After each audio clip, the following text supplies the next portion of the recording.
Hey guys! Tonight we wander the dusty streets of ancient Sumer, where the night air hums with the scent of baked clay and the faint glow of oil lamps flickers from mud brick homes.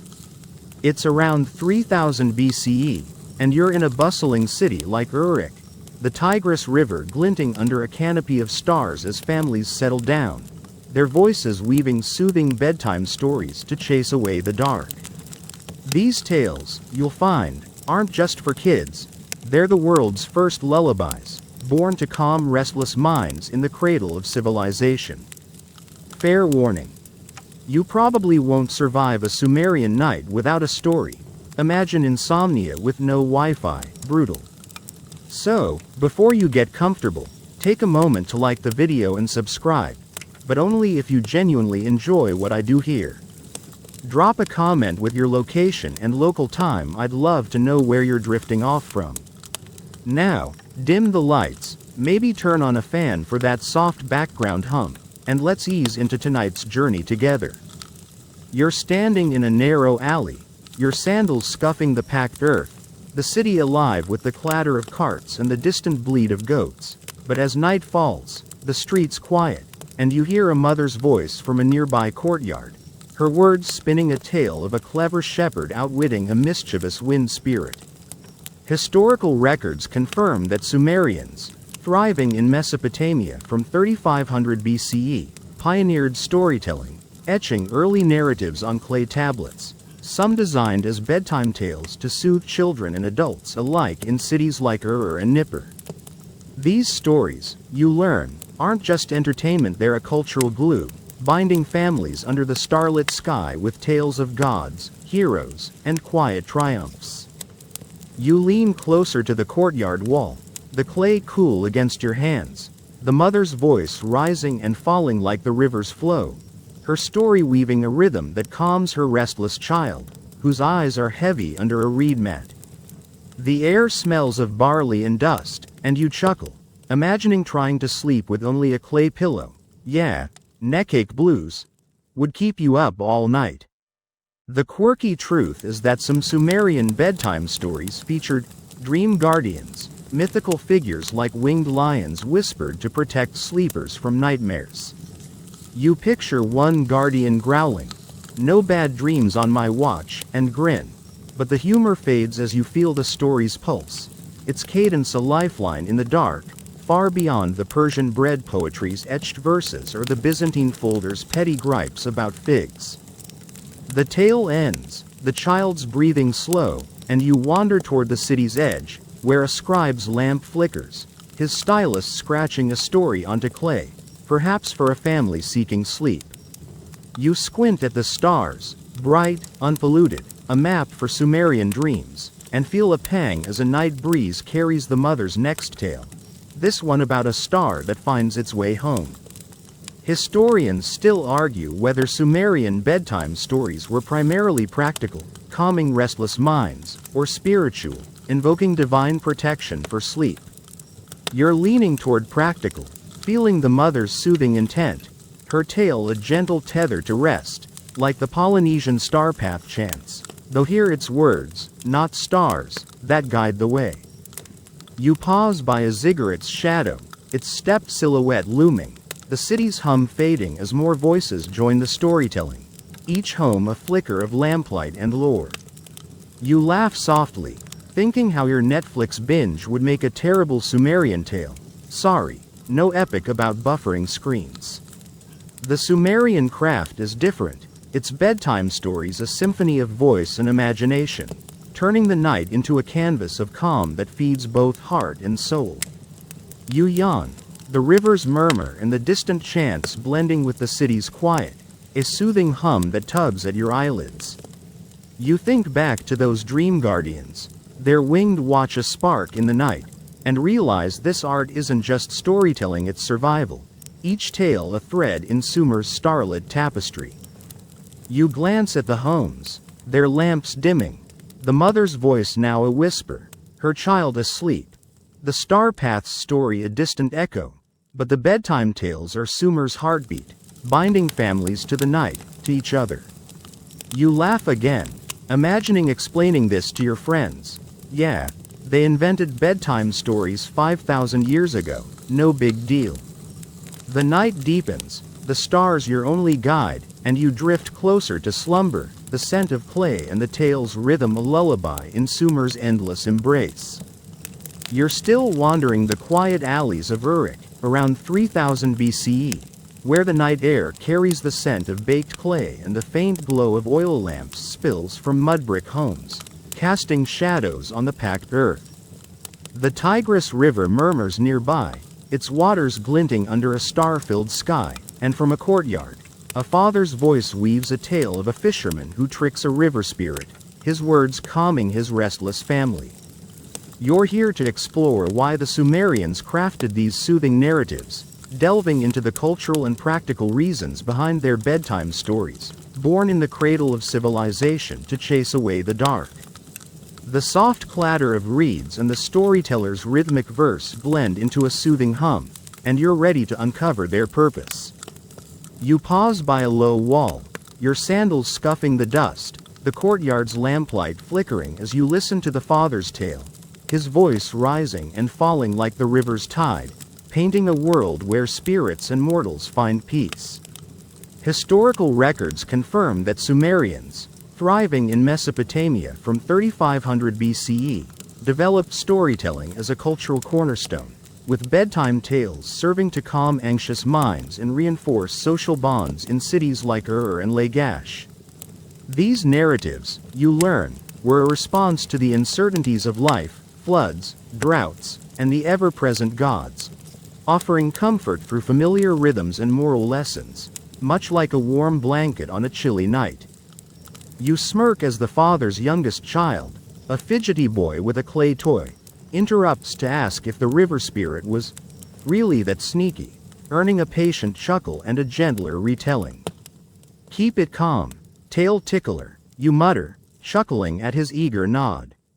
The quirky truth is that some Sumerian bedtime stories included sleep cues, repetitive phrases like, "Rest now, little star," to signal bedtime, almost like an ancient ASMR trigger. One tale claims a whispering reed cue lulled a whole household during a stormy night. You picture Paulus from that Byzantine folder saga groaning at a scroll full of reed whispers and grin, but the humor fades as you feel the father's intent, his story a deliberate weave of calm, far beyond the Polynesian star path chants cosmic maps, though both use rhythm to guide. The father's tale shifts, now describing the fisherman sharing his catch with the spirit, a lesson in kindness that quiets the boy's fidgeting, his eyes drooping under the reed mat. You lean against the wall, the clay cool under your hands, and sense the deeper purpose. These stories weren't just for sleep but for unity, teaching values like generosity and respect in a society where survival depended on cooperation. The act feels both practical and profound, the narrative a tool to ease fears of the unknown, be it gods or floods, while binding the family closer. Historians still argue whether Sumerian bedtime stories were primarily social, fostering community values, or psychological, soothing individual anxieties. You're leaning toward psychological, feeling the father's soothing cadence, his tale a balm for restless minds, like the Persian baker's poetic loaves, though here it's words, not dough, that comfort. You wander toward the city's marketplace, now hushed, where a trader's lamp glows, his voice spinning a similar tale to his own children, the story's rhythm echoing the courtyard's lullaby. You laugh softly, imagining trying to calm your own nerves with a podcast. Yeah, you'd get ads interruptus blues, and stay awake. The Sumerian craft is different, its bedtime stories a cultural anchor, turning the night into a shared ritual of rest, far beyond the Byzantine folder's petty disputes over figs or camels, which seem trivial against this soothing art. The stars twinkle above, a canvas for Sumerian dreams, and the city's quiet surrounds you, a distant dog's bark blending with the trader's tale, but the stories feel like a sanctuary, their rhythms a shield against the dark.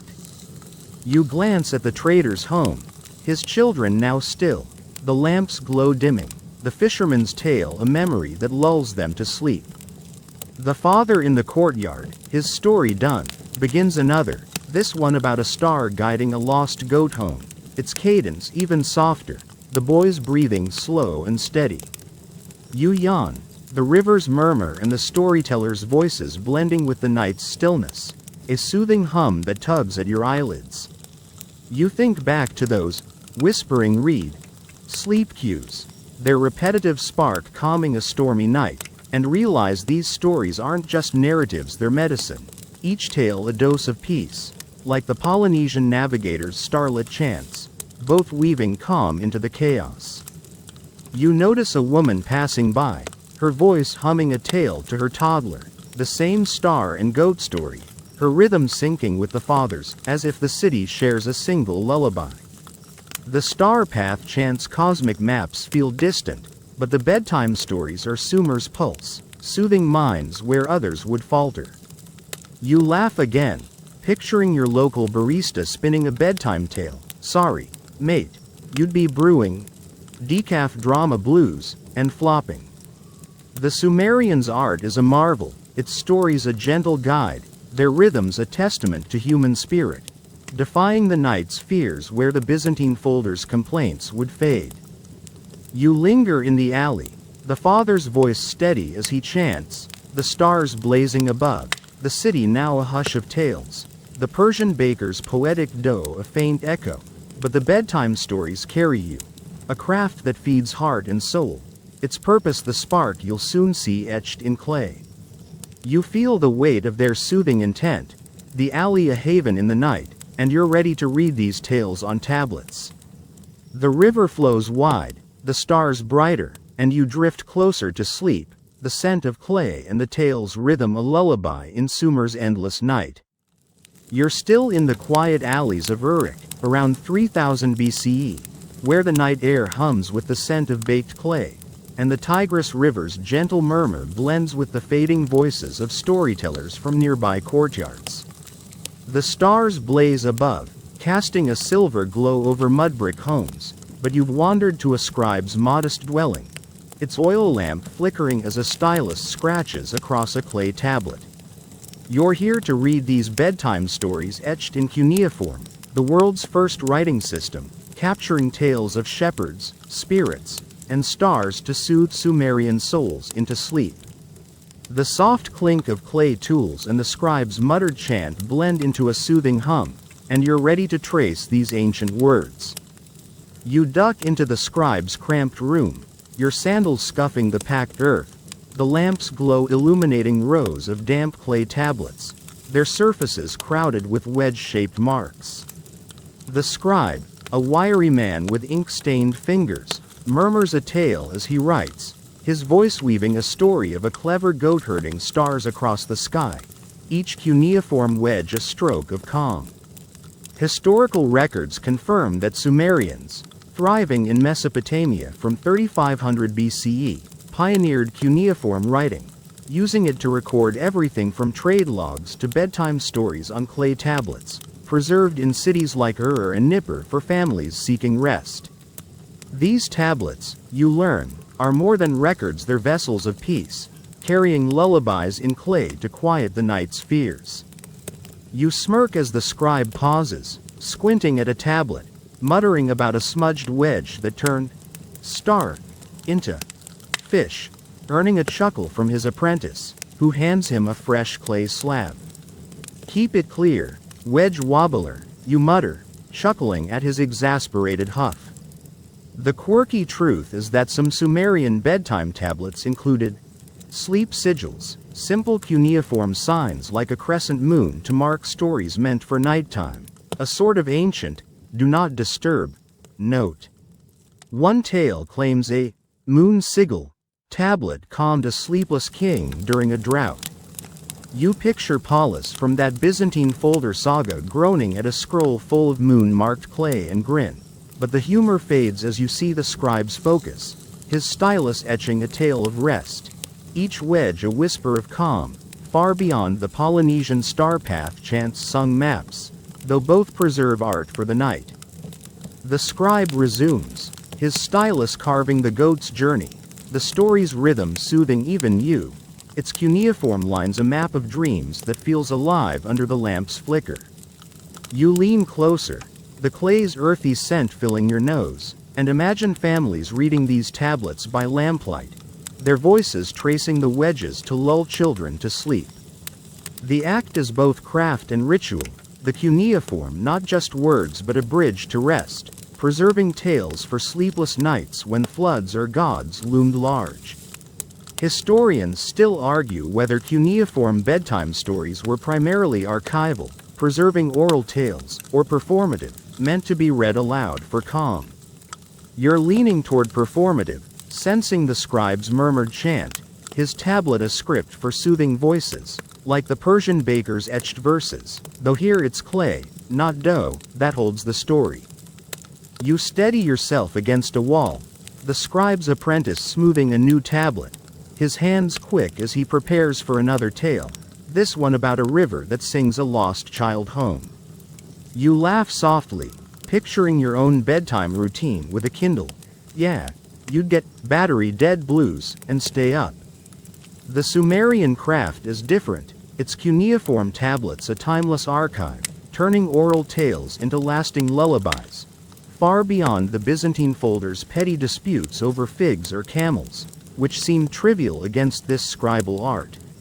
The room's quiet surrounds you, a distant owl's hoot blending with the stylus's scratch, the city's hum a faint echo, but the scribe's work feels like a sanctuary, his tablets a chorus of rest.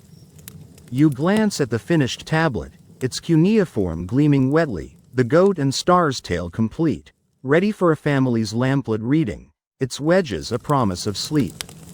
The scribe begins another, his voice chanting a whispering read. Cue. The same sleep signal you heard in the courtyard, its repetition a spark of calm. You yawn, the lamp's flicker and the scribe's murmurs blending with the river's distant flow, a soothing hum that tugs at your eyelids. You think back to that moon sigil tablet, its mark soothing a king, and realize these tablets aren't just records, they're anchors, each wedge a spark of peace, like the Polynesian navigator's starlit verses, both guiding through the night's chaos. You notice the apprentice, his hands steady now, copying a river's song tale, his eyes focused, learning to preserve the art of rest. The scribe's voice slows, his stylus pausing, the tablet's story a gift for sleepless Sumerians. You laugh again, picturing your local librarian etching tales on clay. Sorry, pal, you'd be stuck with cracked tablet blues and a mess. The scribal rhythm holds you, a promise of calm in the fleeting, its cuneiform tales akin to the Persian baker's dough, both crafting stories for the heart, defying time's erosion.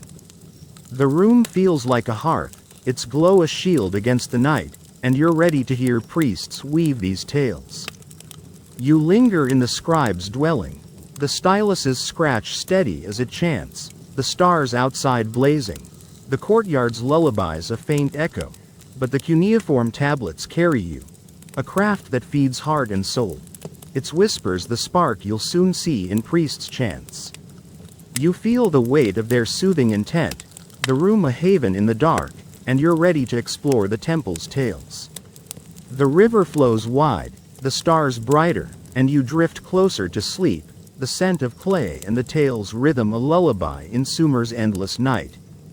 You've left the scribe's cramped room behind, its cuneiform tablets now a glowing memory, and find yourself slipping through the quiet streets of Uruk, around 3000 BCE, where the night air carries the scent of baked clay and the distant murmur of the Tigris River. The stars blaze above, but you're drawn to the looming silhouette of a ziggurat, its terraced steps bathed in moonlight, where priests chant soothing tales within a temple's sacred walls. You're here to hear these priests weave bedtime stories into calming chants, their voices blending myth and melody to lull the city's sleepless into rest, a divine art born in Sumer's heart. The faint clink of bronze bells and the priests' rhythmic chants blend into a soothing hum, and you're ready to feel their sacred calm. You climb the ziggurat's outer stairs, your sandals scuffing the baked brick, the temple's entrance aglow with flickering oil lamps as you slip inside, the air heavy with incense, myrrh and cedar, curling in wisps around a statue of Inanna, goddess of love and war. A priest, his robes fringed with blue, stands before an altar, his voice chanting a tale of a star-born hero who calms a restless wind, each word a note in a melodic prayer. Historical records confirm that Sumerian priests, thriving in Mesopotamia from 3500 BCE, often served as storytellers, weaving bedtime tales into religious chants in temples across cities like Ur and Eridu, using myth to soothe both worshippers and gods. These chants, you learn, are more than rituals, they're divine lullabies, guiding the faithful to sleep under the gods' watchful eyes.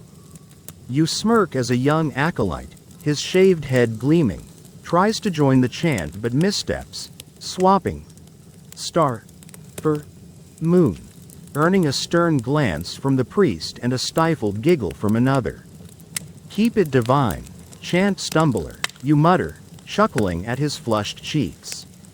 The quirky truth is that some Sumerian priestly chants included sleep blessings, short invocations to deities like Nansha, goddess of dreams, to guard sleepers from restless spirits. One tale claims a Nansha's veil blessing calmed a sleepless village during a flood. You picture Paulus from that Byzantine folder saga groaning at a scroll full of divine sleep blessings and grin. But the humor fades as you feel the priest's focus, his chant a sacred weave, each note a starlit bomb, far beyond the Polynesian star path chant's cosmic maps, though both guide through rhythm. The priest's voice rises, now chanting a whispering reed tale, its rhythm echoing the courtyard's sleep cues, the story of a river goddess soothing a lost child with a lullaby, the temple's bronze bells chiming softly in time. You lean against a clay pillar, the incense tickling your nose, and imagine worshippers gathered here, their fears of floods or divine wrath eased by the chant's cadence, their eyes heavy under the statue's gaze. The act is both holy and practical, the priest's tale a bridge to rest, invoking gods to protect sleep while calming mortal minds. Historians still argue whether these priestly bedtime chants were primarily religious, honoring deities, or communal, soothing the city's anxious souls. You're leaning toward communal, sensing the chant's soothing reach, its melody a gift for Uruk's sleepless, like the Persian baker's poetic dough, though here it's divine words, not bread, that comfort. You steady yourself as the acolyte lights another lamp, its flame casting shadows on the cuneiform-covered walls, the priest's chant shifting to a tale of a star guiding a weary farmer home. It's rest now, little star, cue familiar from the scribe's tablet. You laugh softly, picturing your own bedtime with a podcast sermon. Yeah, you'd get preachy snooze blues and stay up. The Sumerian craft is different, its priestly chants a celestial symphony, turning the temple into a haven of rest, far beyond the Byzantine folder's petty disputes over figs or camels, which seem trivial against this sacred art. The temple's stillness surrounds you, a distant reed flute's note blending with the chant, the city's hum a faint echo, but the priest's voice feels like a sanctuary, its rhythm a shield against the night. You glance at the altar, the statue of Inanna gleaming, the priest's chant now a low hum, the star and farmer tale ending with a sleep blessing to Nansha, the acolyte's voice joining softly, learning the art of calm. You yawn, the incense's haze and the priest's murmurs blending with the bell's faint chime, a soothing hum that tugs at your eyelids. You think back to that Nansha's veil blessing, its spark calming a village, and realize these chants aren't just stories, they're divine medicine, each note a spark of peace, like the Polynesian navigator's starlit verses, both weaving calm into the chaos. The temple's glow holds you, the acolyte's lamp steady, the priest's chant a vow to soothe the city's soul. You notice a worshipper, her shawl tight, kneeling nearby, her lips moving with the whispering reed chant, her eyes closed, finding rest in the temple's embrace. The priest's voice never falters, his melody a gift that outshines the night's fears, binding this sacred space. You laugh again, picturing your local pastor chanting bedtime tales. Sorry, Reverend, you'd be stuck with sermon snore blues and a flop. The temple's rhythm holds you, a promise of peace in the fleeting, its priestly chants akin to the Persian baker's verses, both crafting stories for the heart, defying time's erosion. The ziggurat feels like a hearth, its glow a shield against the night, and you're ready to hear mother's lullaby tales. You linger in the temple, the priest's voice steady as he chants, the verses fading into a gentle hum, like the river's own breath. The scribe's tablets and courtyard tales wait in memory, but the star path chants cosmic maps fade, the priestly stories carrying you, a craft that feeds heart and soul. Its divine calm the spark you'll soon see in mother's voices. You feel the weight of their soothing intent, the temple a haven in the dark, and you're ready to explore family courtyards. The stars shine above, their light a gentle pull, and you drift closer to sleep, the scent of incense and the chant's rhythm a lullaby in Sumer's endless night. You've slipped away from the ziggurat's sacred chants, their divine echoes now a soft memory, and find yourself back in the quiet alleys of Uruk, around 3000 BCE, where the night air carries the scent of baked clay and the Tigris River's gentle murmur. The stars twinkle above, casting a silver glow over mud-brick homes, but you're drawn to a modest courtyard, its oil lamp flickering as a mother cradles her child, her voice weaving a bedtime story of a kind moon guiding a lost lamb. You're here to watch mothers soothe their children with lullaby tales, their gentle narratives a cornerstone of Sumerian nights, crafted to lull restless young souls into peaceful sleep. The soft rustle of reeds and the mother's melodic words blend into a soothing hum, and you're ready to feel their tender embrace. You settle on a low bench by the courtyard's edge, your sandals brushing the packed earth, the lamp's warm light illuminating the mother's face as she sings, her voice a gentle tide, recounting the lamb's journey through a starry desert, each word a note of calm. Historical records note that Sumerian mothers, thriving in Mesopotamia from 3500 BCE, played a vital role in storytelling, passing down bedtime tales orally in homes across cities like Ur and Nippur, using narratives to soothe children and teach cultural values. These lullaby tales, you learn, are the heart of family life, their rhythms a nightly ritual that binds mother and child under the gods' watchful stars, far beyond the temple's priestly chants. You smirk as the child, a curly-haired girl clutching a clay doll, interrupts to ask if the moon really talked to the lamb, earning a warm chuckle and a softer retelling from her mother. "Keep it dreamy, little questioner," you mutter, chuckling at her wide-eyed nod. The quirky truth is that some Sumerian mothers wove comfort rhymes into their tales, short, repetitive phrases like, "Sleep, my little reed," to mimic the river's flow, easing children into slumber. One tale claims a reed's whisper rhyme calmed a village's children during a sandstorm. You picture Paulus from that Byzantine folder saga groaning at a scroll full of rhyming reeds and grin. But the humor fades as you feel the mother's love, her story a tender weave, each word a spark of rest, not unlike the Polynesian star path chants guiding melodies, though here it's maternal care, not stars, that soothes. The mother's tale shifts, now describing the lamb curling up under the moon's glow, a lesson in trust that stills the girl's fidgeting, her doll slipping from her grasp as her eyes droop.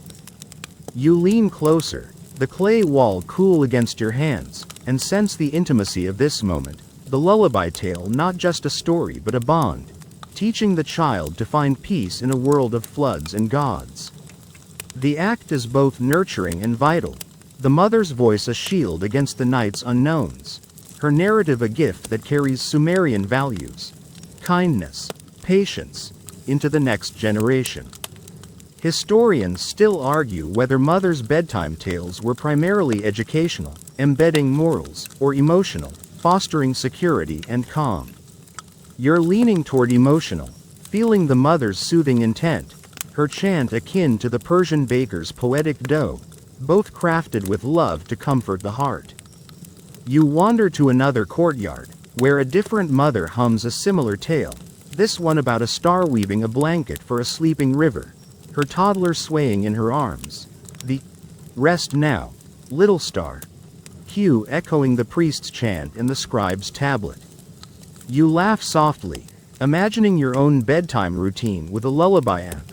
Yeah, you'd get glitchy cradle blues and a crash.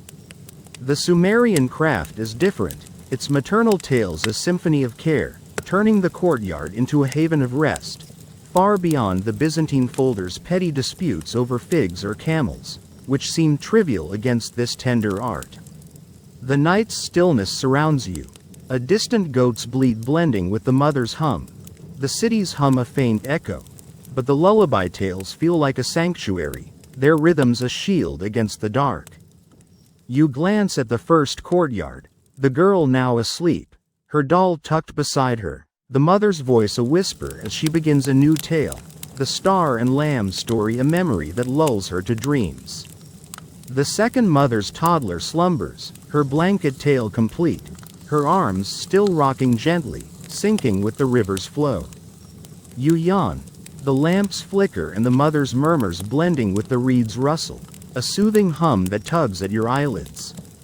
You think back to that reed's whisper rhyme, its spark calming a sandstorm's fear, and realize these tales aren't just stories, they're anchors, each note a spark of love, like the Polynesian navigator's starlit verses, both weaving peace into the night's chaos. You notice a grandmother passing by, her voice humming a whispering reed tale to a sleepy infant, the same rhythm as the mother's, as if Uruk's women share a single lullaby. The priestly chants divine glow and the scribe's clay tablets feel distant, but the maternal tales are Sumer's heartbeat, soothing souls where others would falter. You laugh again, picturing your local daycare spinning epic lullabies. Sorry, folks, you'd be stuck with naptime tantrum blues and a flop. The mother's art is a marvel, its lullaby tales a gentle guide, their rhythms a testament to human spirit, defying the night's fears where the Byzantine folder's complaints would fade. You linger in the courtyard, the mother's voice steady as she hums, the stars blazing, the city now a hush of tales, the Persian baker's poetic dough a faint echo, but the lullaby tales carry you, a craft that feeds heart and soul, their tender calm the spark you'll soon see on Ziggurat's heights. You feel the weight of their soothing intent, the courtyard a haven in the dark, and you're ready to climb to the Ziggurat's dreamy shadows. The river flows wide, the stars brighter, and you drift closer to sleep, the scent of clay and the tale's rhythm a lullaby in Sumer's endless night. You've left the courtyard's maternal lullabies behind, their tender hum now a warm memory, and find yourself climbing the broad, moonlit steps of a ziggurat in Uruk, around 3000 BCE, where the night air carries the scent of baked clay and the Tigris River's distant murmur. The stars blaze above, a celestial tapestry stretching over the city's mudbrick homes, and at the ziggurat's summit, a temple's oil lamps flicker, casting dreamy shadows that dance with whispered tales. You're here to climb these sacred heights, inspired by starry bedtime stories of gods and heroes, crafted to lull Sumerian souls into rest beneath the cosmos. The faint chime of temple bells and the murmur of a priest's chant blend into a soothing hum, and you're ready to feel this celestial calm.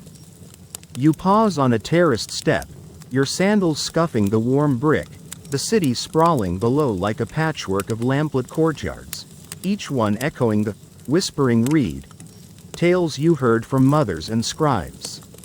At the summit, a priestess stands before a shrine to Nana, the moon god, her voice chanting a story of a star weaving a cradle for the night, her words a melodic prayer that feels like a lullaby. Historical records note that Sumerian ziggurats, thriving in Mesopotamia from 3500 BCE, were not just religious centers but cultural hubs, where priests and priestesses in cities like Ur and Eridu wove bedtime stories into rituals, using starry myths to soothe worshippers seeking divine rest. These tales, you learn, are cosmic anchors, their rhythms tying the city to the heavens, guiding sleepless souls to peace. You smirk as a young acolyte, a nervous echo of the chant-stumbling priest, trips over a line in the star cradle tale, calling Nana's star a goat. Instead, earning a gentle correction and a stifled chuckle from the priestess. Keep it starry, moon muddler, you mutter, chuckling at his flushed nod. The quirky truth is that some Sumerian ziggurat tales included sky riddles, poetic challenges embedded in stories to engage listeners, like a riddle about a star. Dancing without feet, meant to spark dreamy thoughts. One tale claims a riddle of the cradle calmed a restless crowd during a lunar eclipse. You picture Paulus from that Byzantine folder saga wincing at a scroll full of starry riddles and grin. But the humor fades as you feel the priestess's focus, her chant a celestial weave. Each note a spark of rest, not unlike the Polynesian star path chant's cosmic maps, though here it's myth, not navigation, that soothes. The priestess's voice rises, now chanting a rest now, little star tale, its rhythm echoing the mother's comfort rhymes and the scribe's cuneiform cues, the story of a moon guiding a lost bird home, the temple's bells chiming softly in time. You lean against a clay railing, the night breeze cooling your skin, and imagine worshippers gathered here, their fears of divine judgment or river floods eased by the chant's cadence, their eyes heavy under the shrine's glow. The act is both sacred and intimate, the starry tale a bridge to dreams, invoking the gods' protection while calming mortal hearts. Historians still argue whether ziggurat bedtime stories were primarily devotional, honoring celestial deities, or psychological, soothing the city's anxious minds. You're leaning toward psychological, sensing the priestess's soothing intent, her chant akin to the Persian baker's poetic dough, both crafted to comfort under the stars. You steady yourself as the acolyte lights a new lamp, its flame casting shadows that flicker like the story's dancing stars.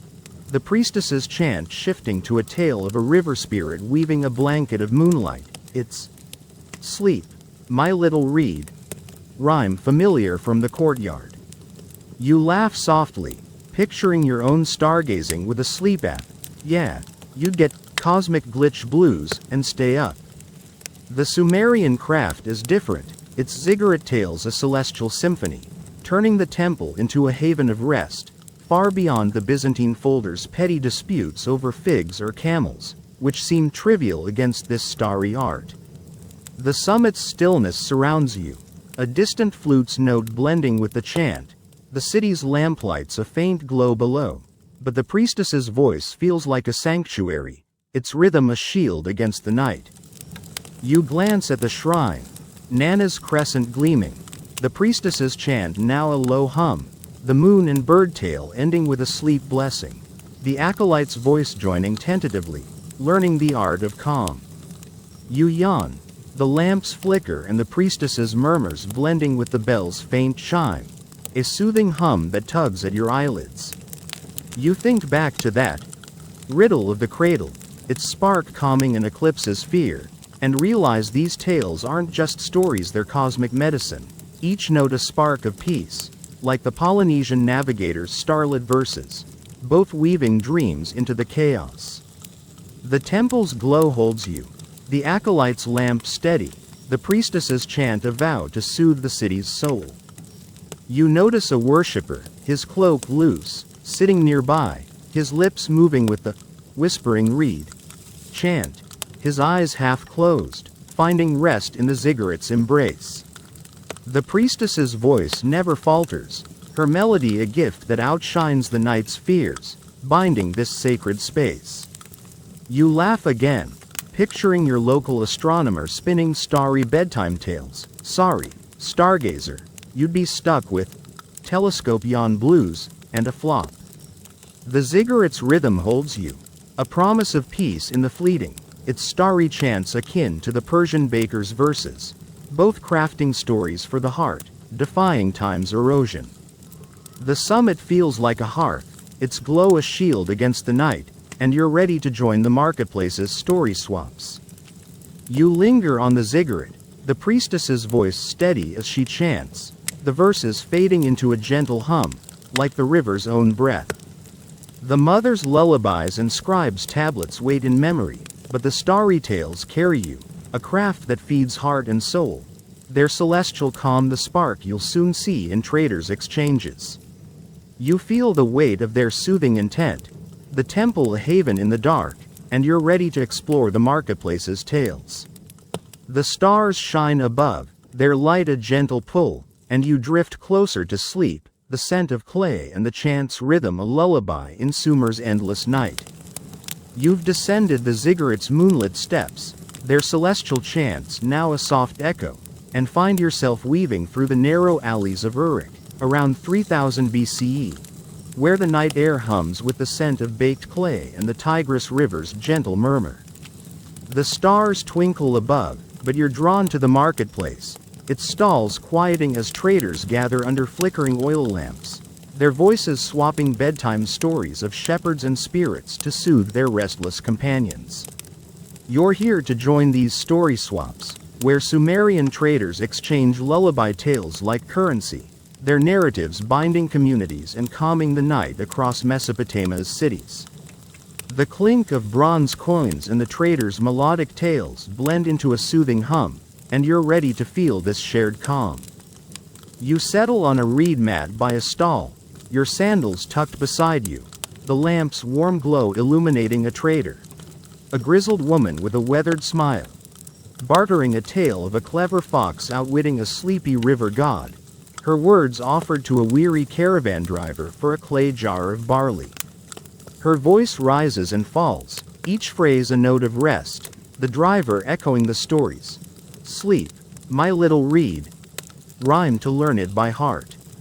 Historical records note that Sumerian marketplaces, thriving in Mesopotamia from 3500 BCE, were cultural hubs where traders in cities like Ur and Lagash exchanged not just goods but bedtime stories, sharing oral narratives to strengthen bonds and ease the anxieties of travel. These swaps, you learn, are more than trade, they're a communal lullaby, weaving tales across Sumer's roads to quiet the night's fears. You smirk as a young trader, a chatty echo of the moon-muddling acolyte, tries to share a whispering star tale but mixes up the hero, calling the fox a goat, earning a playful jeer from his listener, who tosses him a fig in jest. Keep it foxy, tail tangular, you mutter, chuckling at his sheepish grin. The quirky truth is that some Sumerian traders used story tokens, small clay seals etched with symbols like a star or reed to mark a tale's worth, ensuring its memory during long journeys. One tale claims a star token sealed a story swap that calmed a caravan during a bandit scare. You picture Paulus from that Byzantine folder saga groaning at a scroll full of token-traded tales and grin, but the humor fades as you feel the trader's intent. Her story a shared gift, each note a spark of rest, not unlike the Polynesian star path chants traded verses, though here it's tales, not stars, that bind. The trader's tale ends, the driver nodding off, his jar traded, and she begins another, this one about a moon weaving a blanket for a lost child. It's rest now, little star. Hugh echoing the mother's rhymes and the priestess's chants. You lean closer, the scent of barley and dust mingling, and accept a sip of watered beer from a vendor, its tangy taste grounding you as you hum the whispering reed verse, stumbling but earning a nod. You laugh softly, imagining bartering your playlists for groceries. Yeah, you'd get stale track blues and a blank stare.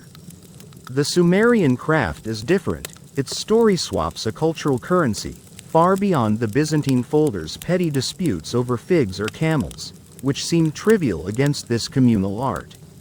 The marketplace's hush surrounds you, a distant donkey bray blending with the tales. The cities glow a faint backdrop, but the traders' voices feel like a sanctuary, their rhythms a shield against the night.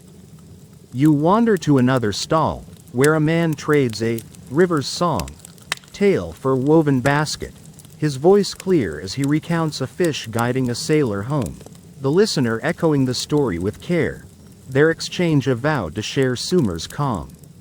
The act is both commerce and kinship, the bedtime tales a language that carries peace across dusty roads, easing the fears of travelers far from home. Historians still argue whether marketplace story swaps were primarily economic, strengthening trade networks, or social, fostering community through shared narratives.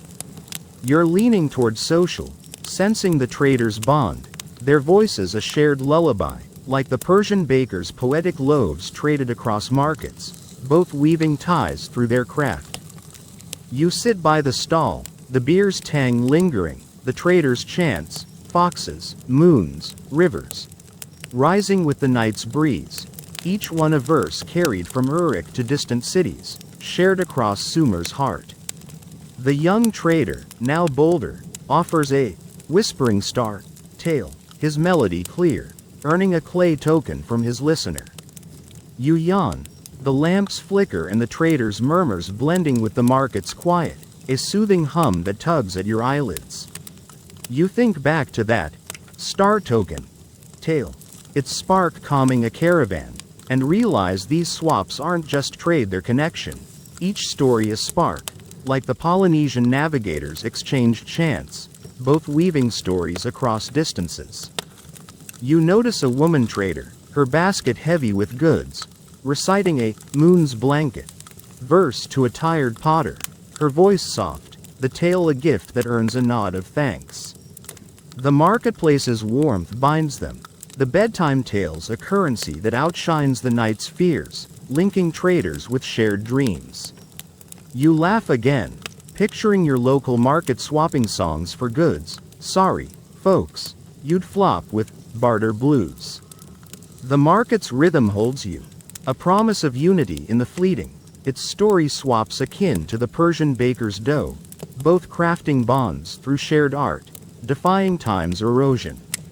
The stall feels like a hearth, its glow a shield against the night, and you're ready to see scribes record these tales. You linger in the marketplace, the traders' voices steady as they chant, their verses fading into a gentle hum, like the river's own breath. The ziggurats' starry tales and mothers' lullabies wait in memory, but the bedtime stories carry you, a craft that feeds heart and soul. Their shared calm the spark you'll soon see in scribes' scripts. You feel the weight of their soothing intent, the market a haven in the dark, and you're ready to explore the scribes' sleepy work. The stars shine above, their light a gentle pull, and you drift closer to sleep, the scent of clay and the tale's rhythm a lullaby in Sumer's endless night. You've left the marketplace's flickering lamps behind, their traded tales now a warm hum, and find yourself slipping through the quiet alleys of Uruk, around 3000 BCE, where the night air carries the scent of baked clay and the Tigris River's gentle murmur. The stars twinkle above, casting a silver glow over mud-brick homes, but you're drawn to a scribe's modest dwelling, its oil lamp casting a soft light as a stylus scratches across a clay tablet. You're here to see scribes record bedtime stories, their sleepy scripts in cuneiform capturing narratives of moons and shepherds to soothe Sumerian souls into rest. The faint clink of clay tools and the scribe's murmured chant blend into a soothing hum, and you're ready to witness this delicate craft. You duck into the scribe's cramped room, your sandals scuffing the packed earth, the lamp's glow illuminating stacks of damp clay tablets, their surfaces etched with wedge-shaped marks. The scribe, a wiry woman with steady hands, murmurs a tale as she writes, her voice weaving a story of a gentle river spirit singing a lost trader home, each cuneiform wedge a stroke of calm. Historical records confirm that Sumerian scribes, thriving in Mesopotamia from 3500 BCE, were key preservers of oral culture, recording bedtime stories on clay tablets in cities like Ur and Nippur, ensuring narratives survived for families seeking sleep. These scripts, you learn, are more than archives, they're vessels of peace, carrying lullabies in clay to quiet the night's restless hearts. You smirk as the scribe's apprentice, a lanky youth with ink-smudged fingers, misaligns a wedge, turning river into goat, earning a sharp tisk and a quick scrape to fix the tablet. Keep it flowing, clay fumbler, you mutter, chuckling at his sheepish grin. The quirky truth is that some Sumerian scribes added rest marks, tiny cuneiform dots between story sections to signal pauses for reading aloud, like an ancient cue for bedtime pacing. One tale claims a rest mark tablet helped a sleepless merchant drift off during a trade dispute. You picture Paulus from that Byzantine folder saga groaning at a scroll full of dotted clay and grin, but the humor fades as you see the scribe's focus, her stylus etching a tale of rest, each wedge a whisper of calm, not unlike the Polynesian star path chants memorized verses, though here it's clay, not song, that preserves. The scribe continues, her stylus carving the river spirit's lullaby, the story's rhythm soothing even you, its cuneiform lines a map of dreams that glows under the lamp's flicker. You lean closer, the clay's earthy scent mingling with lamp oil, and imagine families reading these tablets by firelight, their voices tracing the wedges to lull children or weary travelers to sleep. The act is both meticulous and tender, the cuneiform not just words but a bridge to rest, preserving tales for nights when gods or floods loomed large. Historians still argue whether scribes' bedtime scripts were primarily practical, archiving tales for posterity, or ritualistic, meant to be chanted for divine calm. You're leaning toward ritualistic, sensing the scribe's murmured chant, her tablet a script for soothing voices, like the Persian baker's etched verses, though here it's wedges, not dough, that hold the story. You steady yourself against a wall, the apprentice smoothing a new tablet, his hands quick as he prepares for another tale, this one about a star weaving a blanket for a sleeping village. It's rest now, little star. Hugh echoing the mother's rhymes and the marketplace's swaps. You laugh softly, picturing your own bedtime with a digital audiobook. Yeah, you'd get buffering blues and stay up. The Sumerian craft is different, its sleepy scripts a timeless archive, turning oral tales into lasting lullabies. Far beyond the Byzantine folder's petty disputes over figs or camels, which seem trivial against this scribal art.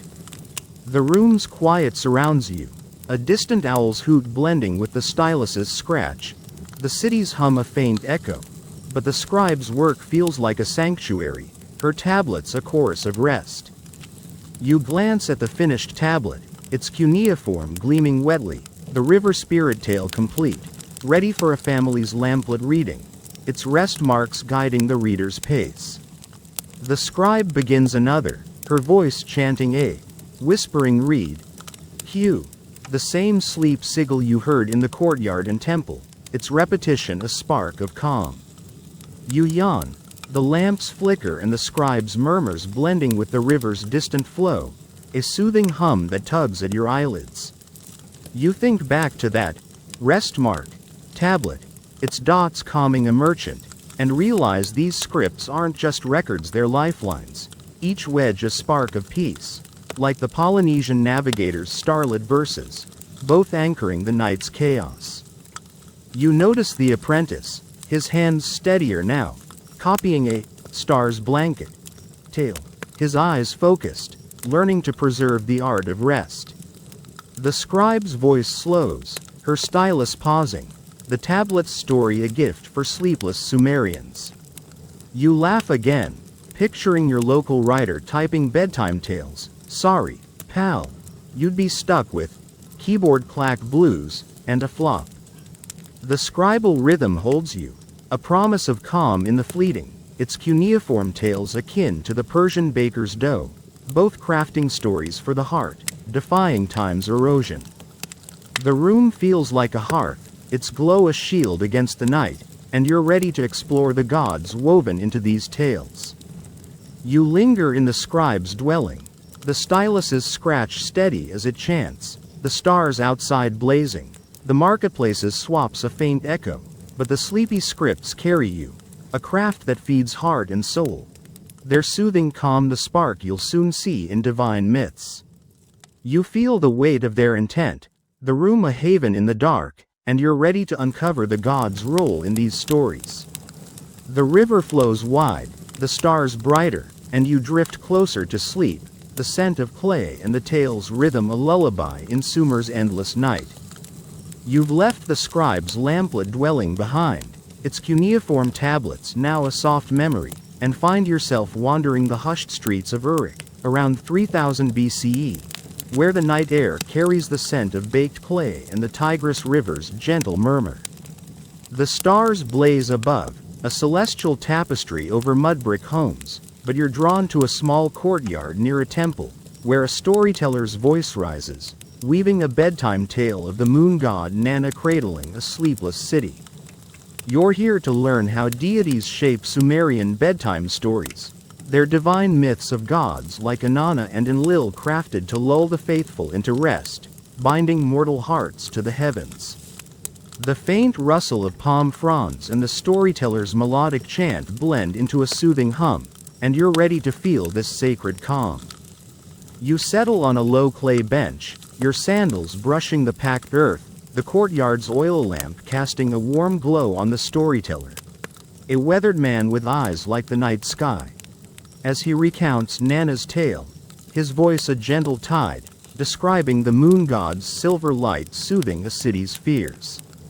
Historical records note that Sumerian religion, thriving in Mesopotamia from 3500 BCE, deeply influenced storytelling, with bedtime tales in cities like Ur and Eridu often featuring gods like Nana or Inanna to invoke divine protection and calm restless minds.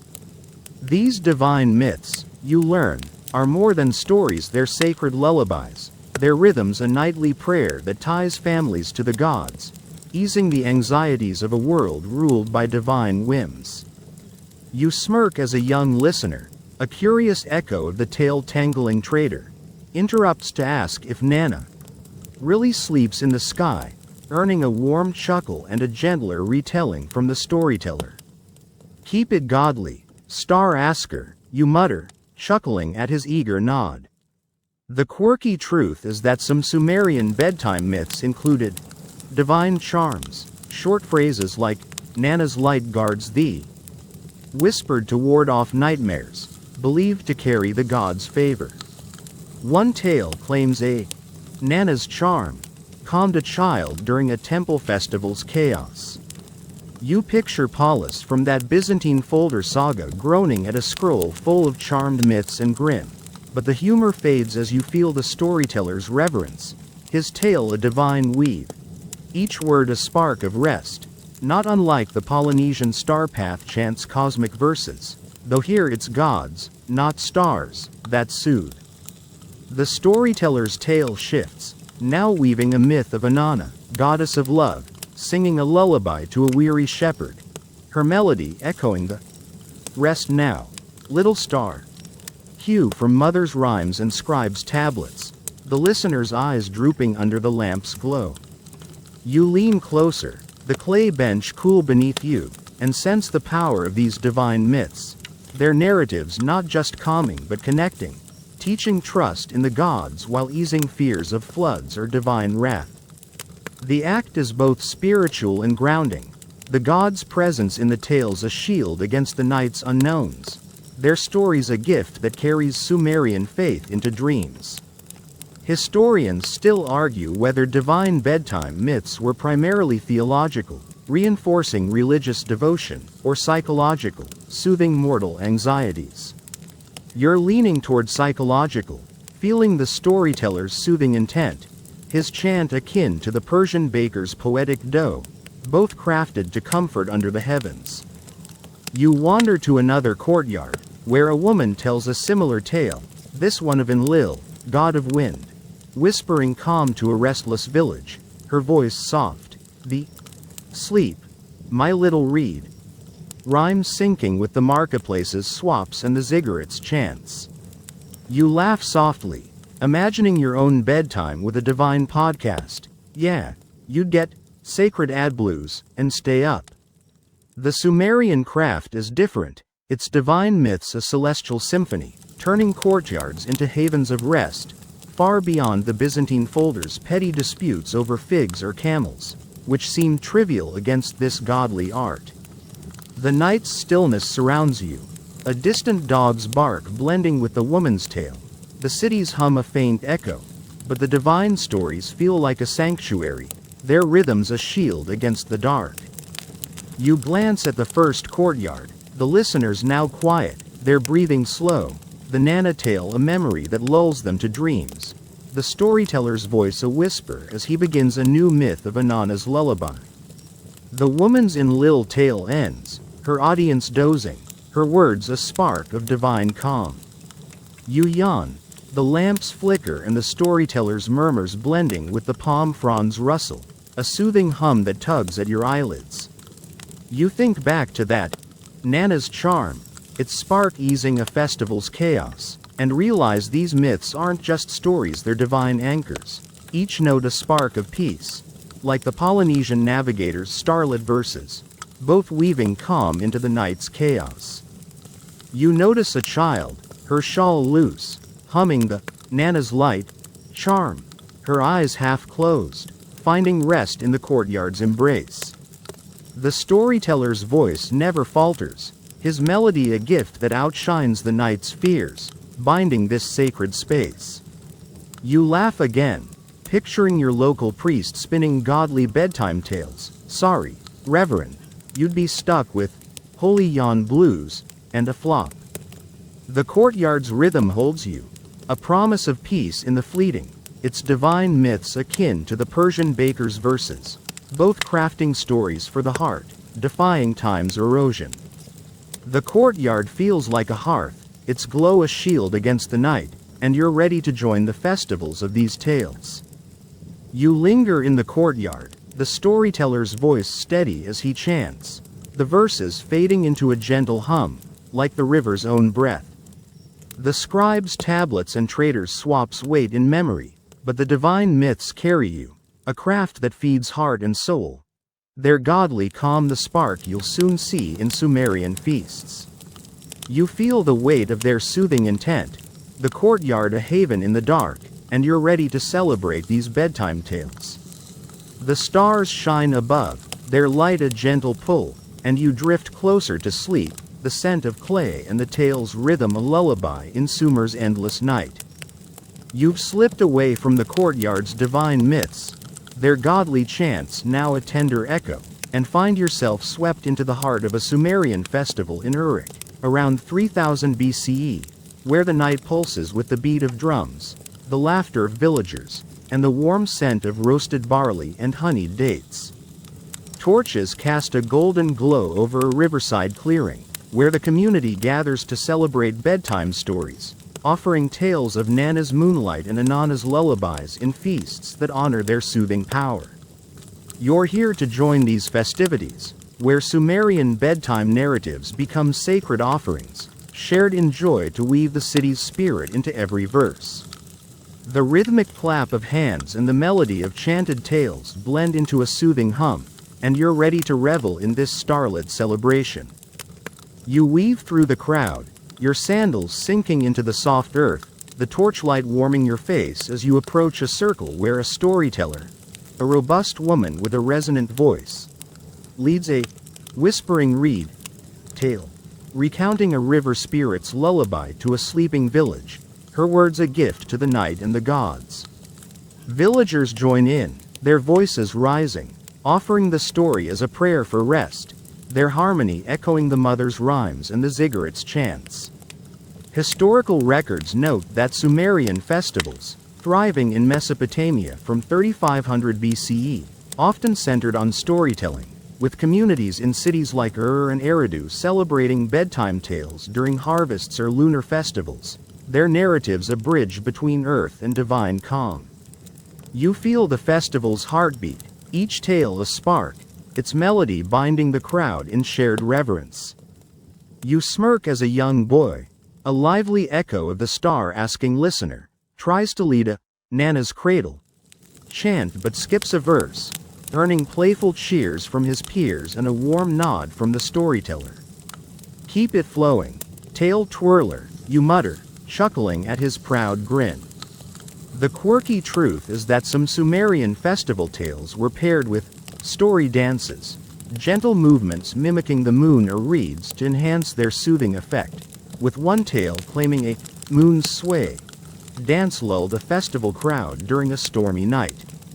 You picture Paulus from that Byzantine folder saga groaning at a scroll full of dancing tales and grin, but the humor fades as you see the storyteller's pride, her chant a sacred offering, its rhythm a spark in the festival's joy, not unlike the Persian baker's poetic feasts, both uniting through art.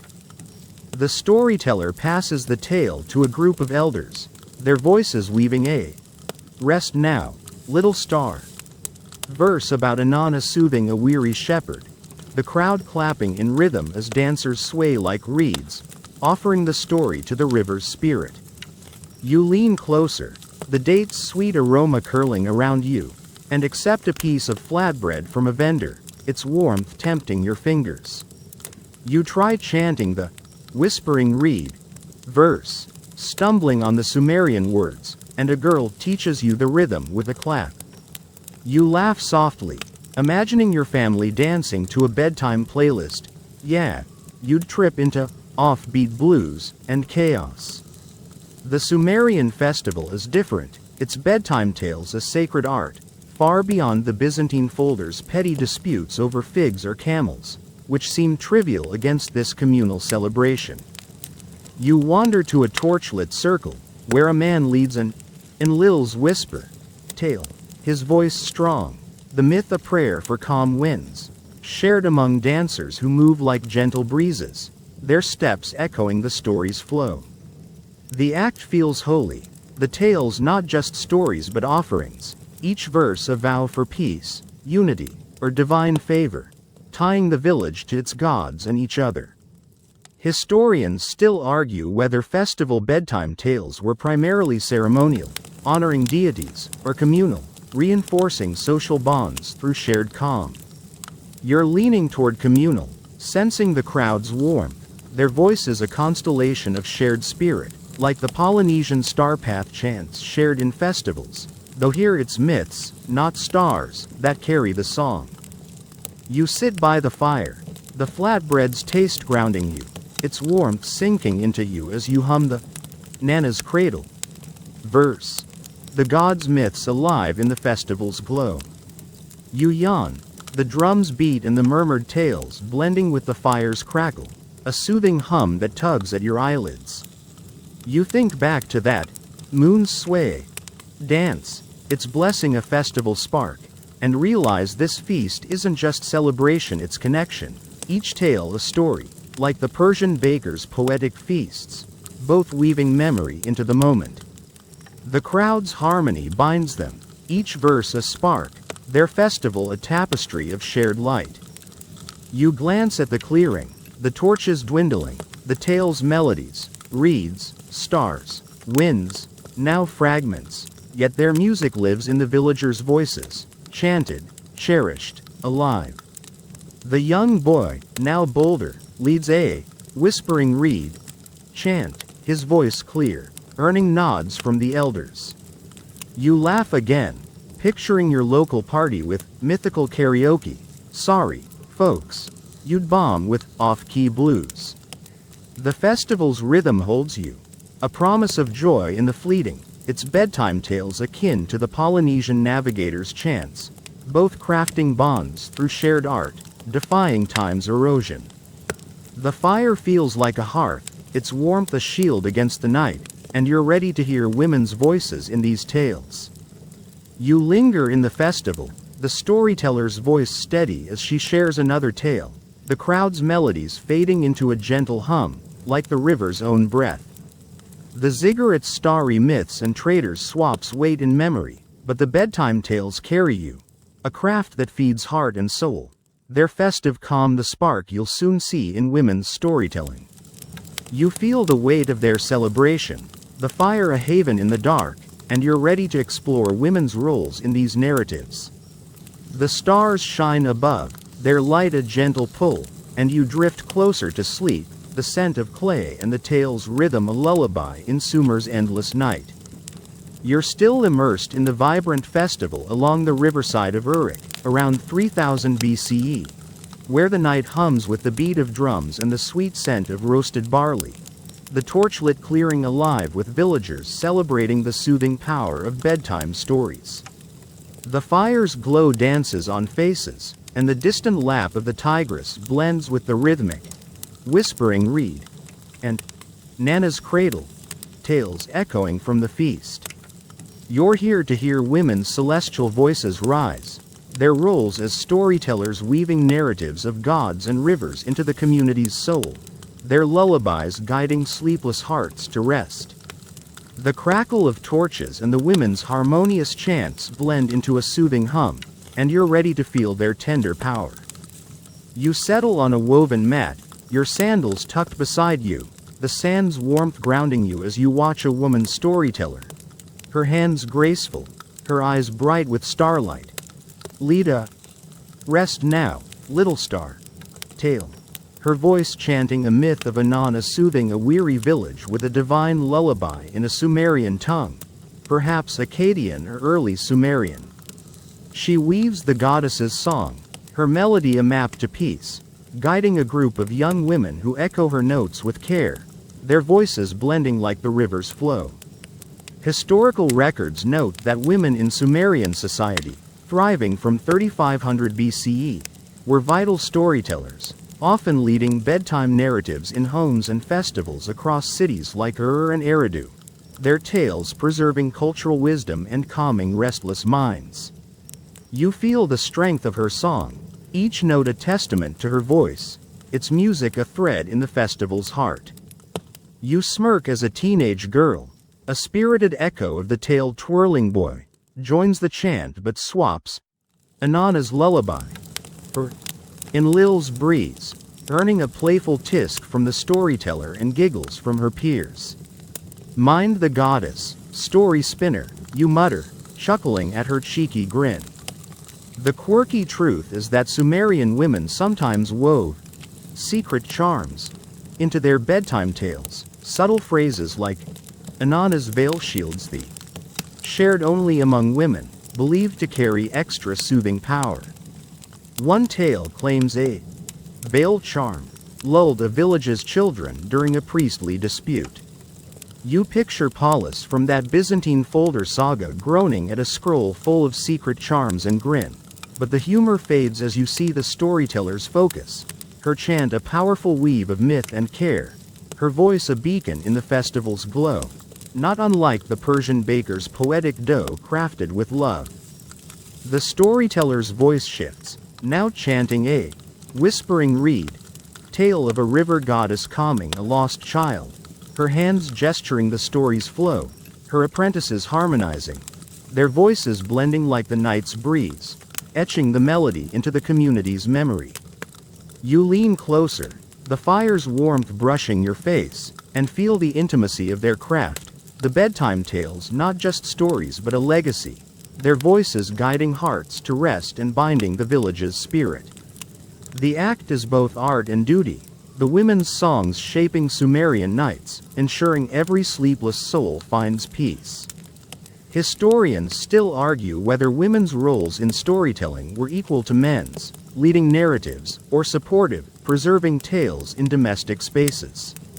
You're leaning toward equal, sensing the storyteller's authority, her verses as vital as any man's, like the Polynesian women's star path chants, though here it's myths, not stars, that carry the power. You accept a piece of roasted barley from a villager, its nutty taste grounding you, and try humming the Rest now, little star. Verse. Stumbling on the Sumerian rhythm, earning a kind nod from the girl who claps the beat. You laugh softly, imagining your sister chanting bedtime tales. Yeah, she'd belt, off-key blues, and flop. The Sumerian women's craft is different. Their lullaby tales a celestial legacy, far beyond the Byzantine folders' petty disputes over figs or camels, which seem trivial against this artistry. The festival's energy surrounds you, a child's giggle blending with the chant, the rivers hum a gentle backdrop, but the women's voices feel like a sanctuary, their songs a chorus that grounds the night. You glance at the circle, the women's tales, reeds, stars, goddesses, rising with the firelight, their melodies shared with young apprentices, their eyes bright with focus. The storyteller pauses, offering an Enlil's whisper tale to a neighbor, her voice clear as she weaves its myth, the neighbor echoing with pride. You yawn, the torches crackle and the women's chants blending with the festival's lively buzz, a soothing hum that tugs at your eyelids. You think back to that Inanna's veil, charm, its secret spark calming a village, and realize these women's tales aren't just art, they're guidance, each note a spark, like the Persian baker's hidden rose poems, both weaving stories into the everyday. The festival's harmony binds them, each verse a thread, their song a tapestry of shared light. You notice the teenage girl, her chant steadier now, leading a whispering reed verse with confidence, the storyteller's nod a silent blessing, their voices a legacy that carries the community's heart. You laugh again, picturing your local choir singing divine myths, sorry, folks, you'd hit flat note blues and flop. The women's rhythm holds you, a promise of strength in the fleeting, their bedtime tales akin to the Polynesian navigator's chants, both crafting bonds through shared craft, defying time's erosion. The fire feels like a hearth, its warmth a shield against the night, and you're ready to see how children learn these soothing tales. You linger in the festival, the women's voices steady as they chant, their melodies fading into a gentle hum, like the river's own breath. The ziggurate's starry myths and traders' swaps wait in memory, but the bedtime tales carry you, a craft that feeds heart and soul, their women's voices the spark you'll soon see in children's learning. You feel the weight of their soothing intent, the festival a haven in the dark, and you're ready to watch young ones embrace these narratives. The stars shine above, their light a gentle pull, and you drift closer to sleep, the scent of clay and the tale's rhythm a lullaby in Sumer's endless night. You've slipped away from the festival's lively clearing, its drums and women's chants now a warm echo, and find yourself in a shaded grove near Uruk, around 3000 BCE, where the morning sun filters through palm fronds, casting dappled light on the sandy ground. The air hums with the distant lap of the Tigris and the soft voices of children, gathered around an elder who teaches the rhythmic bedtime stories of gods and rivers, their melodies like Whispering Reed and Nana's Cradle, a legacy for future dreamers. You're here to watch these young ones learn, memorizing the soothing tales that will one day lull their own families to sleep, weaving Sumer's heart into their voices. The rustle of leaves and the children's tentative chants blend into a gentle hum, and you're ready to witness their budding craft. You settle on a woven mat, your sandals tucked beside you, the grove's cool shade grounding you as you watch the elder, a woman with a voice like the river's flow. Lead a rest now, little star tale, her hands gesturing Inanna's lullaby to a weary shepherd in a Sumerian tongue, perhaps early Akkadian. The children, a mix of boys and girls with bright eyes, echo her, their voices stumbling over myths of Enlil's whispers and river spirits, their small hands mimicking her gestures to trace the story's rhythm. Historical records note that Sumerian children, thriving from 3500 BCE, were taught oral storytelling early, often in groves or courtyards across cities like Ur and Nippur, memorizing bedtime tales to preserve cultural traditions vital for communal rest. You feel the weight of their learning, each note a seed, its melody a legacy to soothe future nights. You smirk as a young boy, a playful echo of the story-spinning girl, adds a bloop to his whispering reed verse, mimicking a fish and earning giggles from his friends, though the elder's gentle tap sets him straight. Keep it starry, chant splasher, you mutter, chuckling at his cheeky grin. The quirky truth is that Sumerian children often used play chants, silly additions like moon jumps high, to make tale memorization fun, with one story claiming a star tickler chant helped a child recall a tale during a temple ceremony. You picture Paulus from that Byzantine folder saga wincing at a scroll full of playful chants and grin, but the humor fades as you see the elder's patient smile, her voice guiding the boy.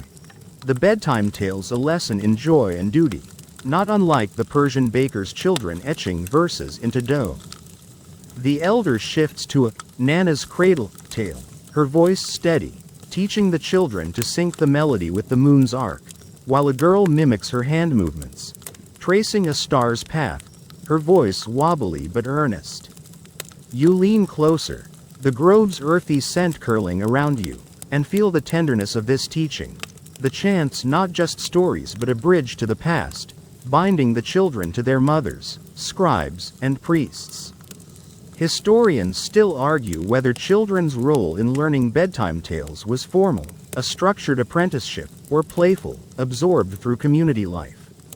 You're leaning toward playful, sensing the joy in their giggles. They're learning a dance of love and craft, like the Polynesian children's star path chants, though here it's myths, not stars, that carry the tradition. You accept a piece of date fruit from a villager, its sweet taste grounding you, and try humming the whispering reed verse, stumbling on the rhythm, earning a kind clap from a boy who shows you the beat. You laugh softly, imagining teaching your kids a bedtime app. Yeah, you'd get digital tantrum blues and a mess. The Sumerian children's craft is different, their bedtime tales a canvas for melodies that soothe hearts and minds, far beyond the Byzantine folder's petty disputes over figs or camels, which seem trivial against this legacy. The grove's peace surrounds you, a bird's call blending with the chants, the rivers hum a gentle backdrop, but the children's voices feel like a sanctuary, their songs a budding chorus in the morning light. You glance at the group, the children's tales, reeds, stars, gods, rising with the elder's guidance, their melodies now clearer, some tracing story arcs with sticks in the sand, each note a step toward mastery. The elder pauses, offering an Enlil's whisper tale to a girl, her voice clear as she names its gods, her echo proud but shy.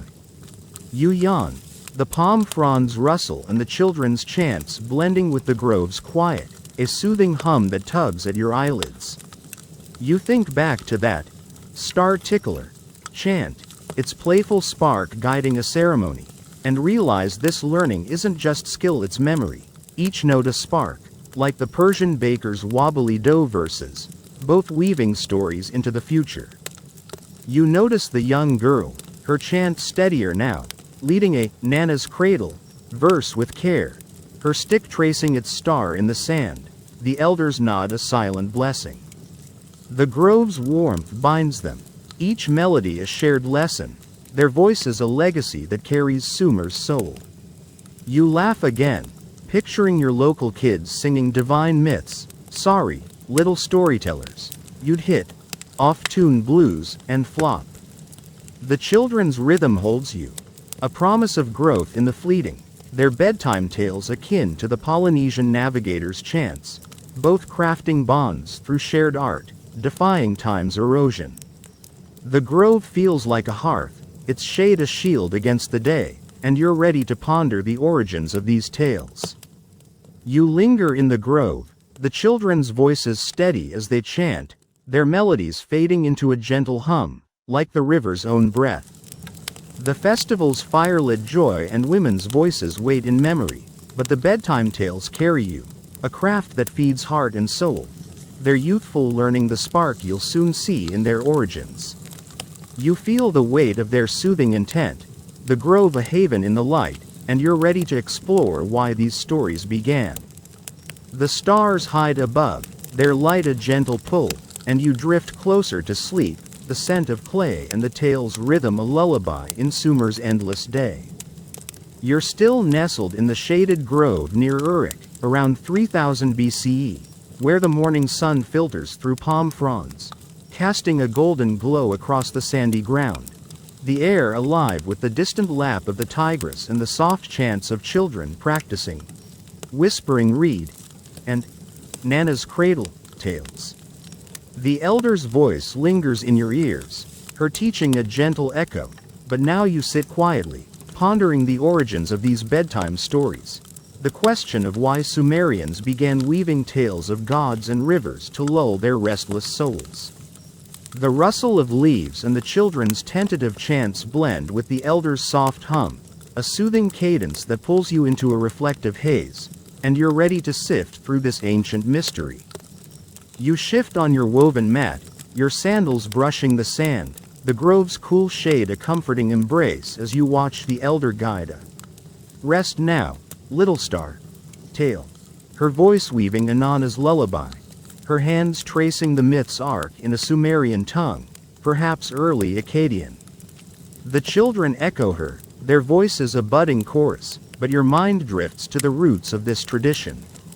Historical records suggest that Sumerian bedtime stories, flourishing around 3500 BCE, emerged from ancient Mesopotamian oral traditions, possibly as early as 4000 BCE, with families in cities like Ur and Eridu crafting tales to soothe fears of floods, gods, or the unknown, though the spark that birthed their narrative form remains unclear. You feel the weight of this riddle, each tale a spark, its origins a star hidden in time's vast sky. You smirk as the young boy, that chant splashing star tickler, tries to impress his friends with a made-up moon's giggle verse, only to mix up the rhythm, earning a giggle and a nudge from the elder. Keep it true, tale tinker, you mutter, chuckling at his pout. The quirky truth is that some Sumerian legends claim bedtime stories began with a mythical figure, a woman named Lilitu, who sang to calm restless spirits during a great flood, her Star's Whisper tale inspiring the first soothing narratives. One story insists her chant birthed the art of lullabies, a gift from the gods. You picture Paulus from that Byzantine folder saga groaning at a scroll full of Lilitu myths and grin.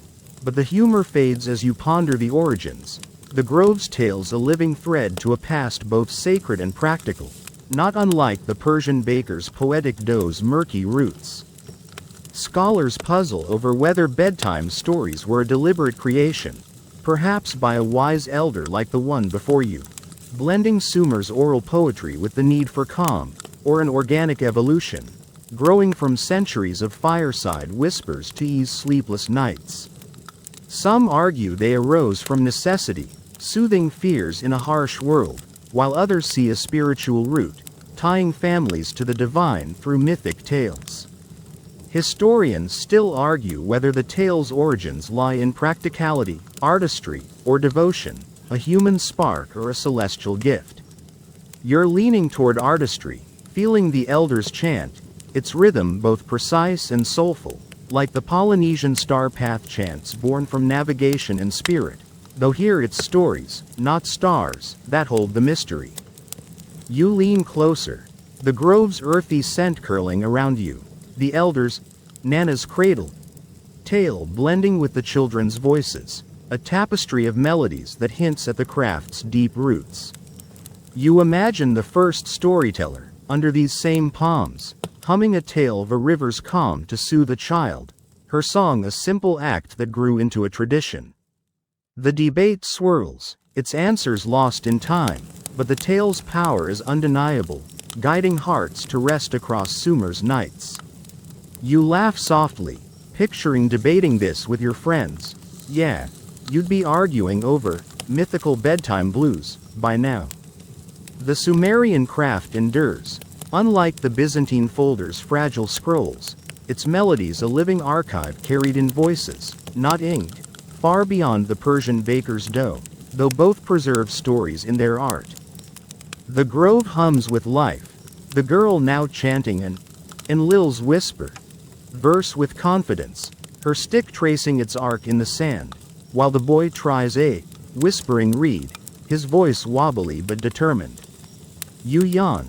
The palm fronds rustle and the children's chants blending with the river's distant hum, a soothing hum that tugs at your eyelids. You think back to that Lilitu legend, her star's whisper, a divine spark, and realize the origins, whether myth or truth, are less vital than the tale's persistence. Each note a spark, like the Persian baker's river of light, both weaving tales across time. The children's voices rise, their melodies a clue to a past that lives in the grove's rhythm, the elders' guidance a steady anchor. You glance at the sand, where story arcs are etched, reeds, stars, gods. Each one a hint of a history sung through generations, ready for the night's embrace. The elder pauses, offering a rest now, little star, tale to a villager, her voice clear, the verse echoing the children's practice, a cycle of memory.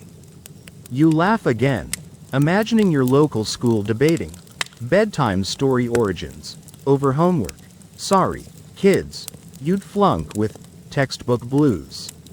The grove's rhythm holds you, a promise of mystery in the everyday, its bedtime tales akin to the Polynesian navigator's chants, both rooted in voices that defy time's erosion.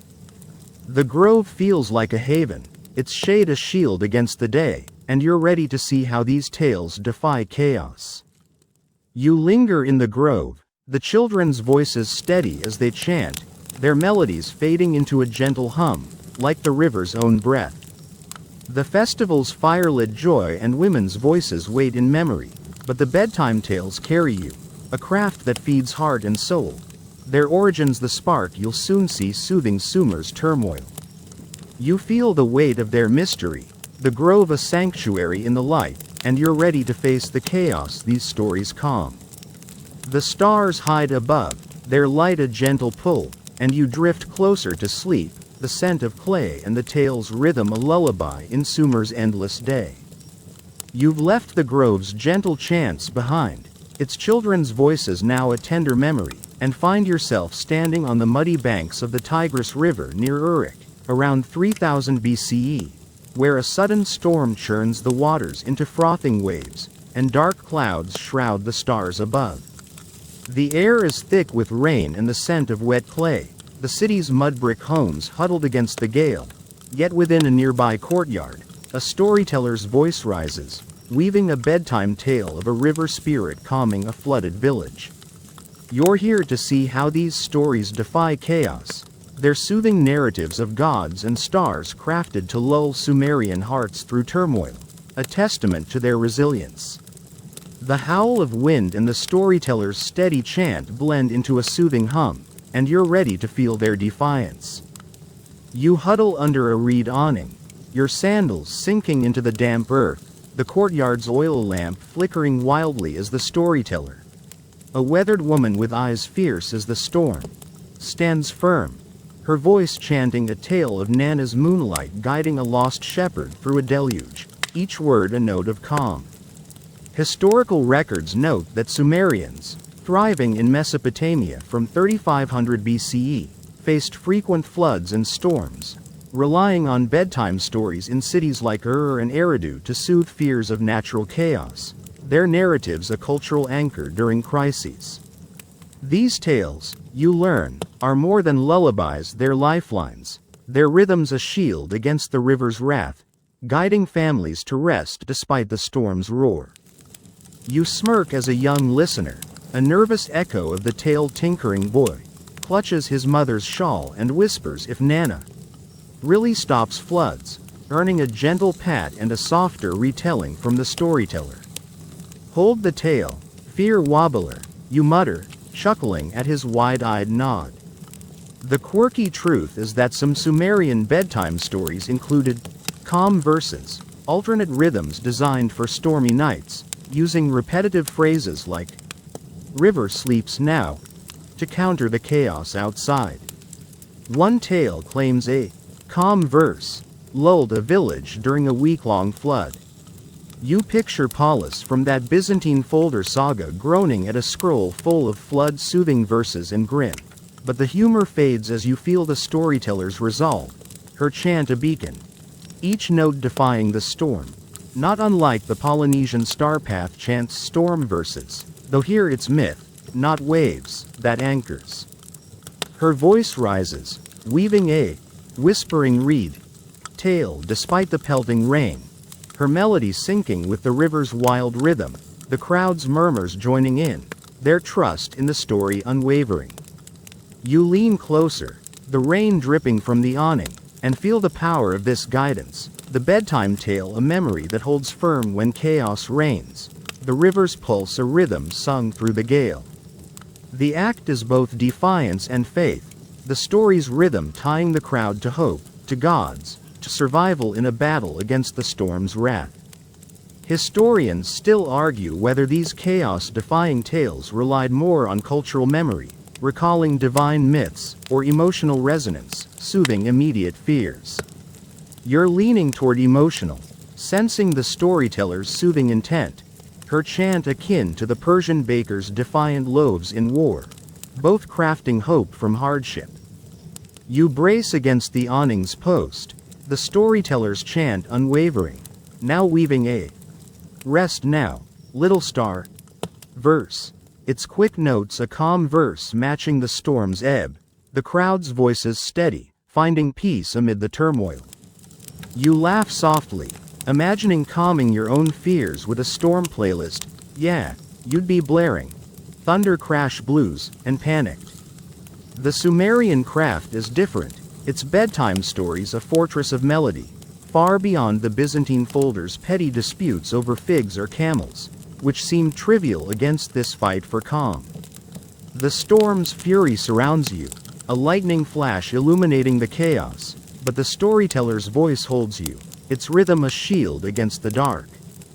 You glance at the courtyard, the listeners huddled closer, their faces softened by the tale, the young boy now chanting softly, his shawl loose, learning to sing through fear. You yawn, the storm's roar and the storyteller's chant blending with the rain's patter, a soothing hum that tugs at your eyelids despite the chaos.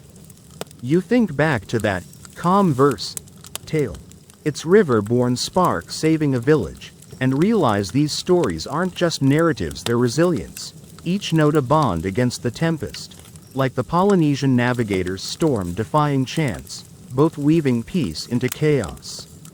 The courtyard steadies, a break in the clouds revealing a star, the storyteller's chant quickening, the crowd's murmurs in sync.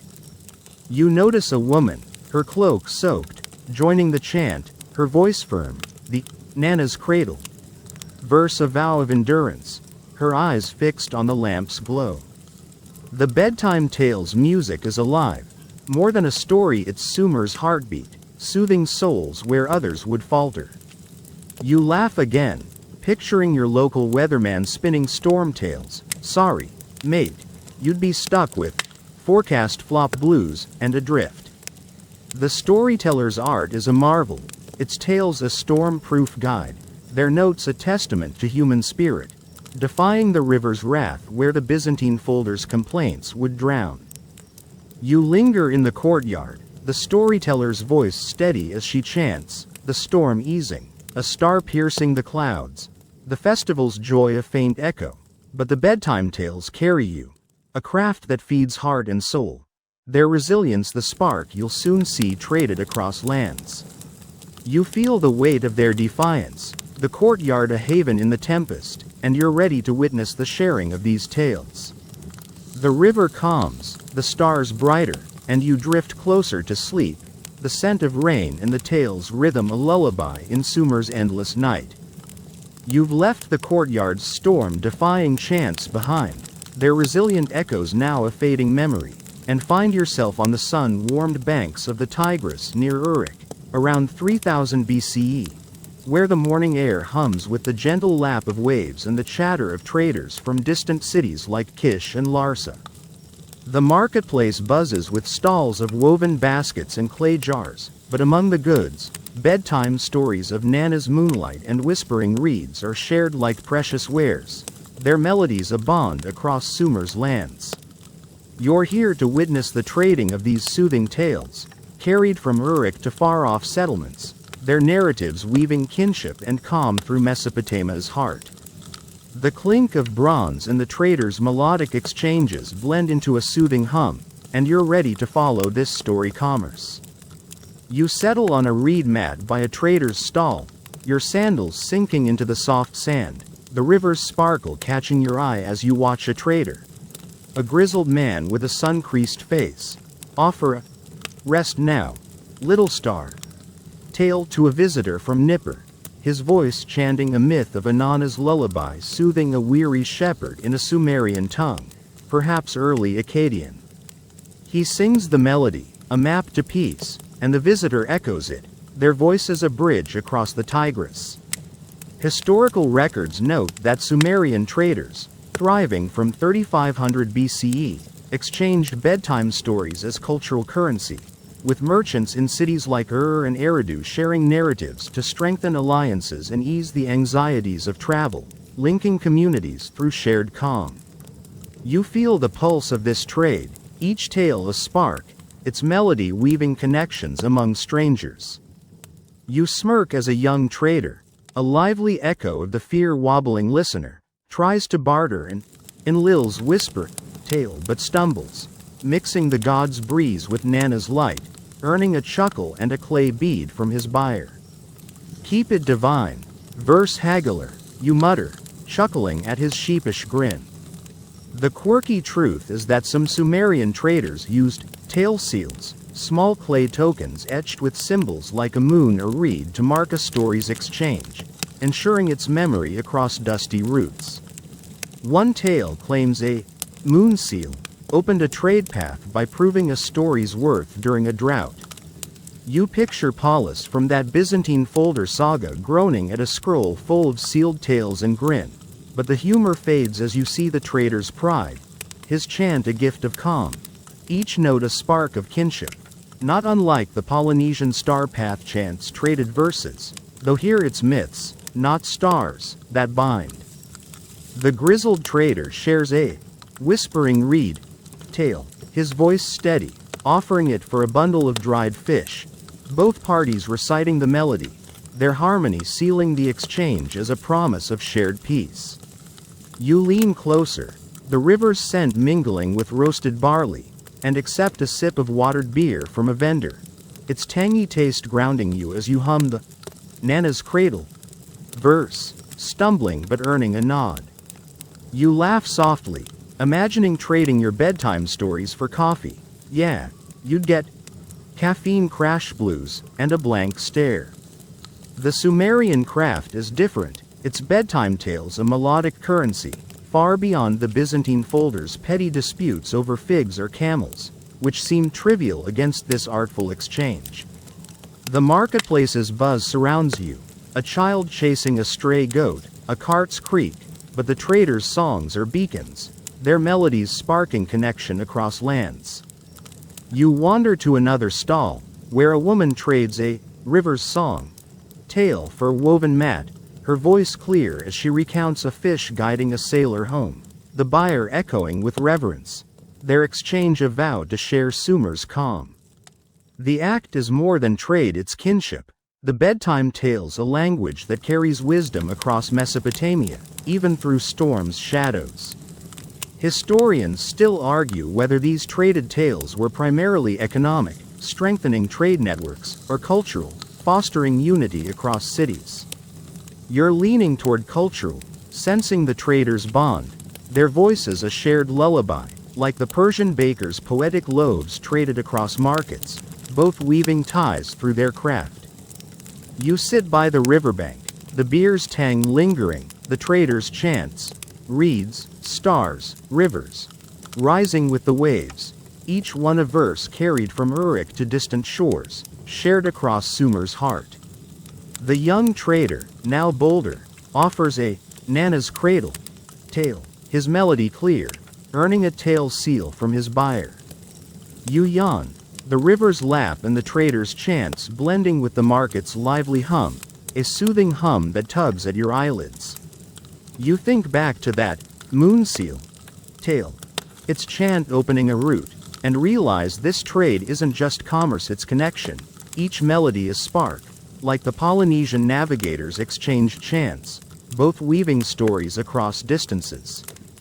You notice a woman trader, her basket heavy with beads, reciting an Inanna's lullaby verse to a visiting potter, her voice strong, the tale a gift that earns a nod of respect. The riverbank's warmth binds them, the bedtime tales a currency that outshines storm's scars, linking cities with shared dreams. You laugh again, picturing your local market swapping stories for goods. Sorry, folks, you'd flop with barter blues. The market's rhythm holds you, a promise of unity in the fleeting, its tale trades akin to the Persian baker's dough, both crafting bonds through shared art, defying time's erosion. The stall feels like a hearth, its warmth a shield against the day, and you're ready to hear the elders' sacred tales.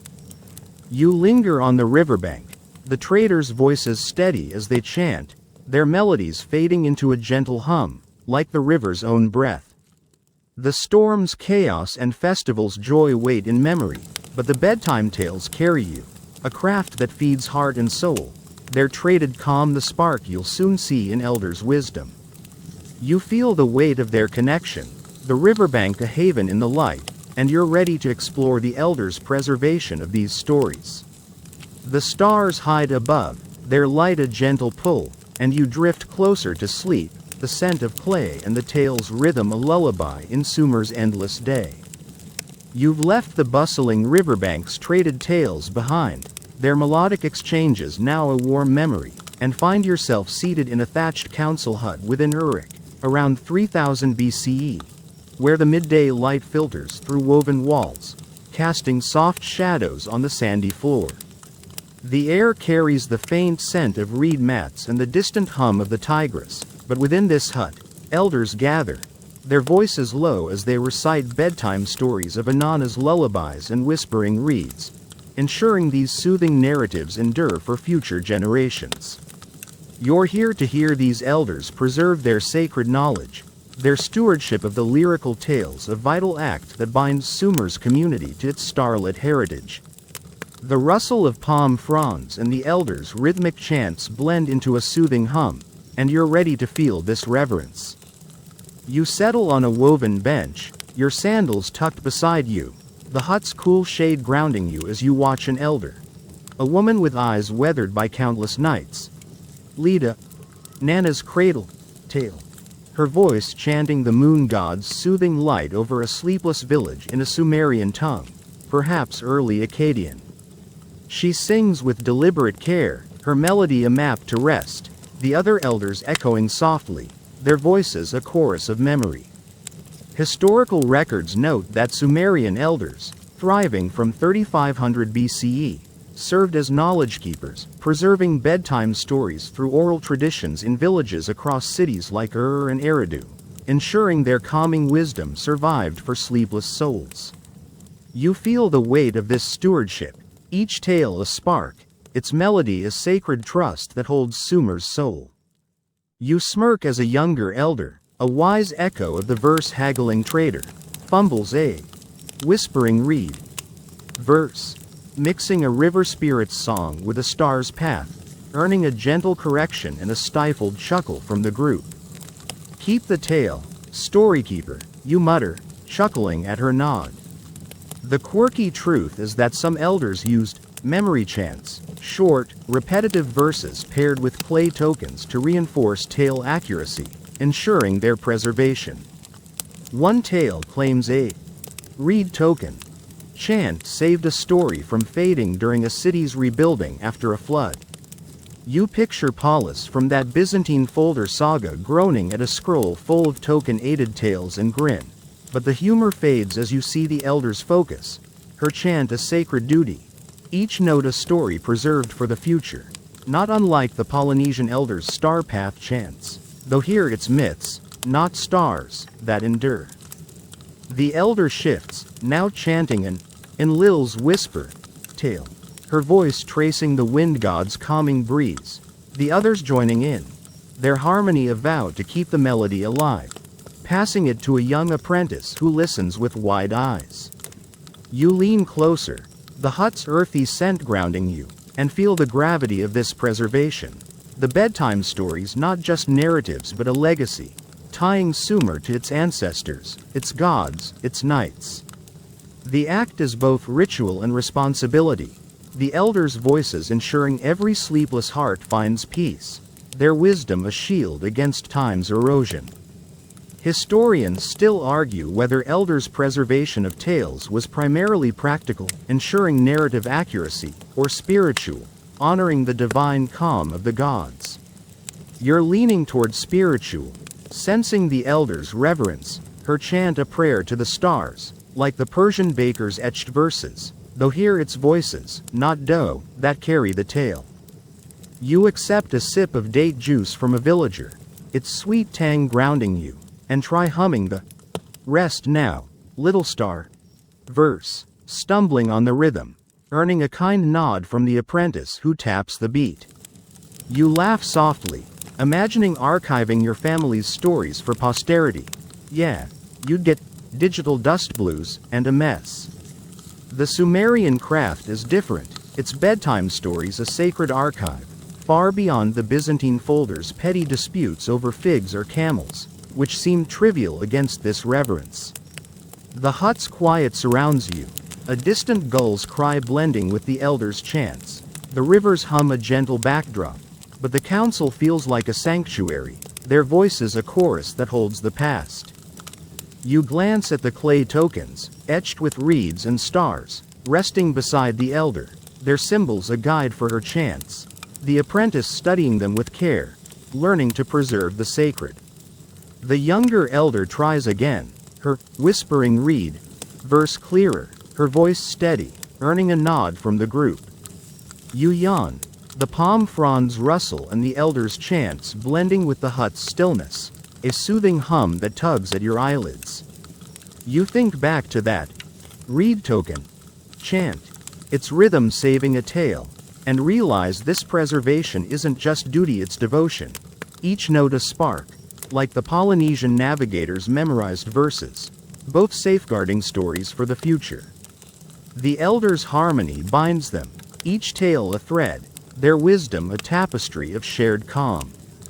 You notice the apprentice, his chant tentative but growing bold, reciting an Inanna's lullaby verse, the elders' faint smile a silent blessing, their work a vow to keep the songs alive. The hut's warmth binds them, each melody a shared trust, their voices the true archive of Sumer's art. You laugh again, picturing your local historian preserving old songs. Sorry, pal, you'd flop with archive blues. The council's rhythm holds you, a promise of endurance in the fleeting, its bedtime tales akin to the Persian baker's dough, both crafting legacies through shared reverence, defying time's erosion. The hut feels like a hearth, its shade a shield against the day, and you're ready to feel the fragile thread of memory. You linger in the council, the elders' voices steady as they chant, their melodies fading into a gentle hum, like the river's own breath.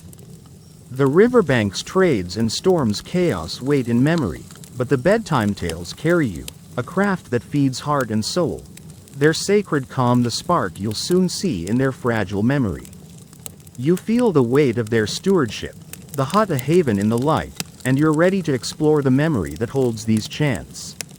The stars hide above, their light a gentle pull, and you drift closer to sleep, the scent of clay and the tale's rhythm a lullaby in Sumer's endless day.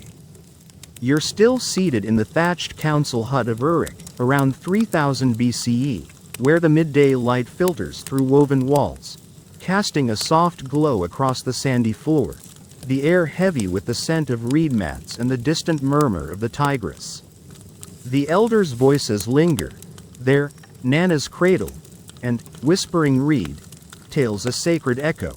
But now you sit quietly, feeling the fragile thread of memory that holds these bedtime stories, a delicate chain of voices preserving the soothing myths of gods and rivers against the erosion of time, storms, and upheaval. The rustle of palm fronds and the elders' murmured chants blend into a soothing hum, and you're ready to sense the weight of this fleeting legacy. You shift on your woven bench, your sandals brushing the sand, the hut's stillness a cocoon as you watch the lead elder, a woman with eyes like the night river, chant an Enlil's whisper tale, her voice tracing the wind god's calming breeze with careful precision, her tone heavy with the knowledge that these stories live only in voices, not in stone or scroll. The other elders echo softly, their harmony a vow to anchor the tale in memory, while a young apprentice listens, his eyes wide with the burden of learning. Historical records note that Sumerian oral traditions, thriving from 3500 BCE, relied solely on memory to preserve bedtime stories, with no written records beyond clay tablets in cities like Ur and Eridu, making their narratives a fragile archive carried by communities. You feel the fragility of this thread, each note a spark, its survival hinging on the voices that sing it. You smirk as the apprentice, a cautious echo of the story-keeping elder, tries to memorize an Inanna's lullaby verse but stumbles, mixing start with reed, earning a patient nod and a stifled giggle from another elder. Hold the myth, memory mixer, you mutter, chuckling at his flushed cheeks. The quirky truth is that some Sumerian elders taught anchor rhymes, short, repetitive chants like star shines, sleep comes, to help children lock tales in memory, with one tale claiming a reed's echo. Rhyme saved a village's stories during a priestly exodus. You picture Paulus from that Byzantine folder saga wincing at a scroll full of anchor rhymes and grin, but the humor fades as you see the elder's focus, her chant a desperate bid to preserve the bedtime tales, their memory a fragile thread against the chaos of floods or loss, not unlike the Polynesian star path chant's oral fragility.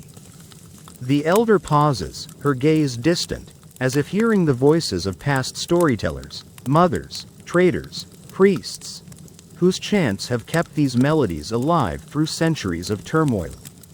You lean closer, the hut's earthy scent blending with the faint tang of date juice, and feel the weight of this task, the bedtime story's survival resting on voices that could falter in disaster or dispersal.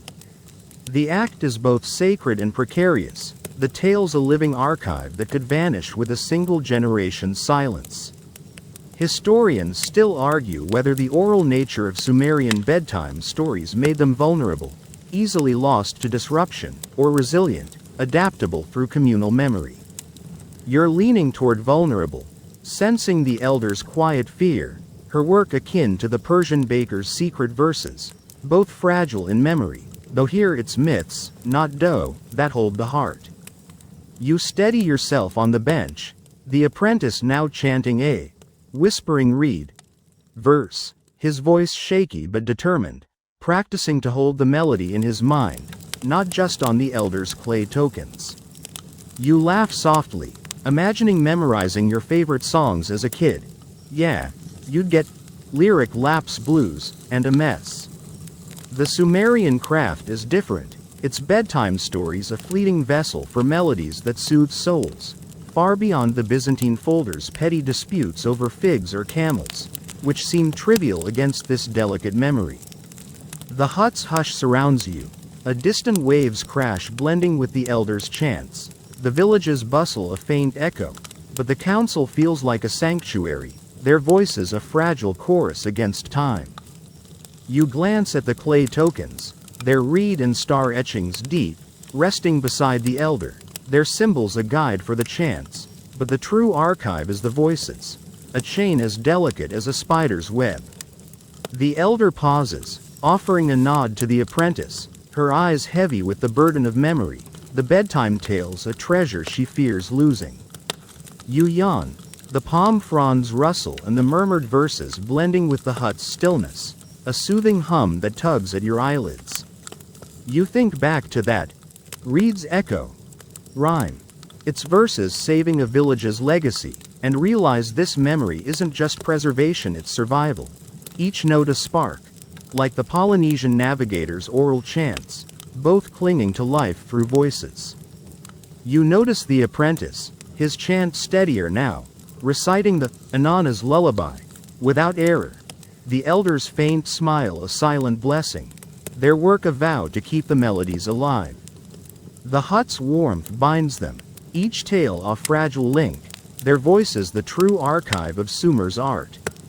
You laugh again, picturing your local librarian memorizing folk tales. Sorry, pal, you'd flop with memory skip blues. The council's rhythm holds you, a promise of endurance in the fleeting, its bedtime tales akin to the Persian baker's dough, both crafting legacies through shared memory, defying time's erosion. The hut feels like a hearth, its shade a shield against the day, and you're ready to face the shadow of Akkadian rule. You linger in the council, the elders' voices steady as they chant, their melodies fading into a gentle hum, like the river's own breath. The riverbank's trades and storms' chaos wait in memory, but the bedtime tales carry you, a craft that feeds heart and soul, their fragile memory the spark you'll soon see threatened by Akkadian rule. You feel the weight of their vulnerability, the hut a haven in the light, and you're ready to see how conquest challenges these stories. The stars hide above, their light a gentle pull, and you drift closer to sleep, the scent of clay and the tale's rhythm a lullaby in Sumer's endless day.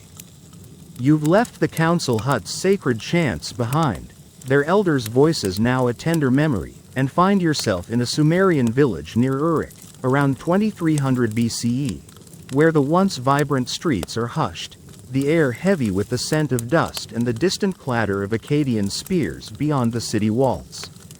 The night sky glimmers with stars, but the village feels tense, its people wary of Akkadian conquerors whose rule threatens the bedtime stories of Nana's cradle and whispering reeds, their melodies at risk of being silenced by foreign dominance. You're here to see the shadow of Akkadian rule, how these sacred tales face disruption, their survival hanging by the fragile thread of memory. The distant lap of the tigress and a whispered chant blend into a somber hum, and you're ready to feel this struggle. You slip into a hidden courtyard, your sandals silent on the sandy path, the village's palm fronds casting long shadows as you find a small group gathered around a flickering lamp, their faces taut with resolve. A woman storyteller, her eyes fierce with defiance, chants a "Rest now, little star" tale in a Sumerian tongue, her voice low to avoid Akkadian ears, weaving Inanna's lullaby soothing a weary shepherd.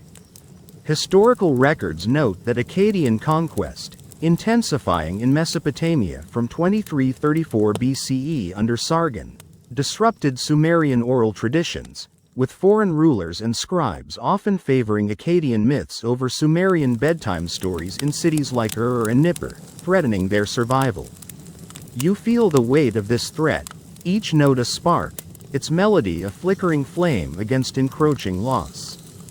You smirk as a young girl, a cautious echo of the memory-mixing apprentice, tries to join the chant but whispers too loudly, her Nana's cradle verse drawing a hushed warning from the storyteller, her wide eyes reflecting the lamp's glow. Keep it soft, shadow singer, you mutter, chuckling at her quick nod. The quirky truth is that some Sumerian storytellers hid their tales in veiled chants, weaving bedtime myths into work songs about weaving or planting to evade Akkadian scrutiny. One tale claims a veiled reed chant preserved a village's stories during an Akkadian census.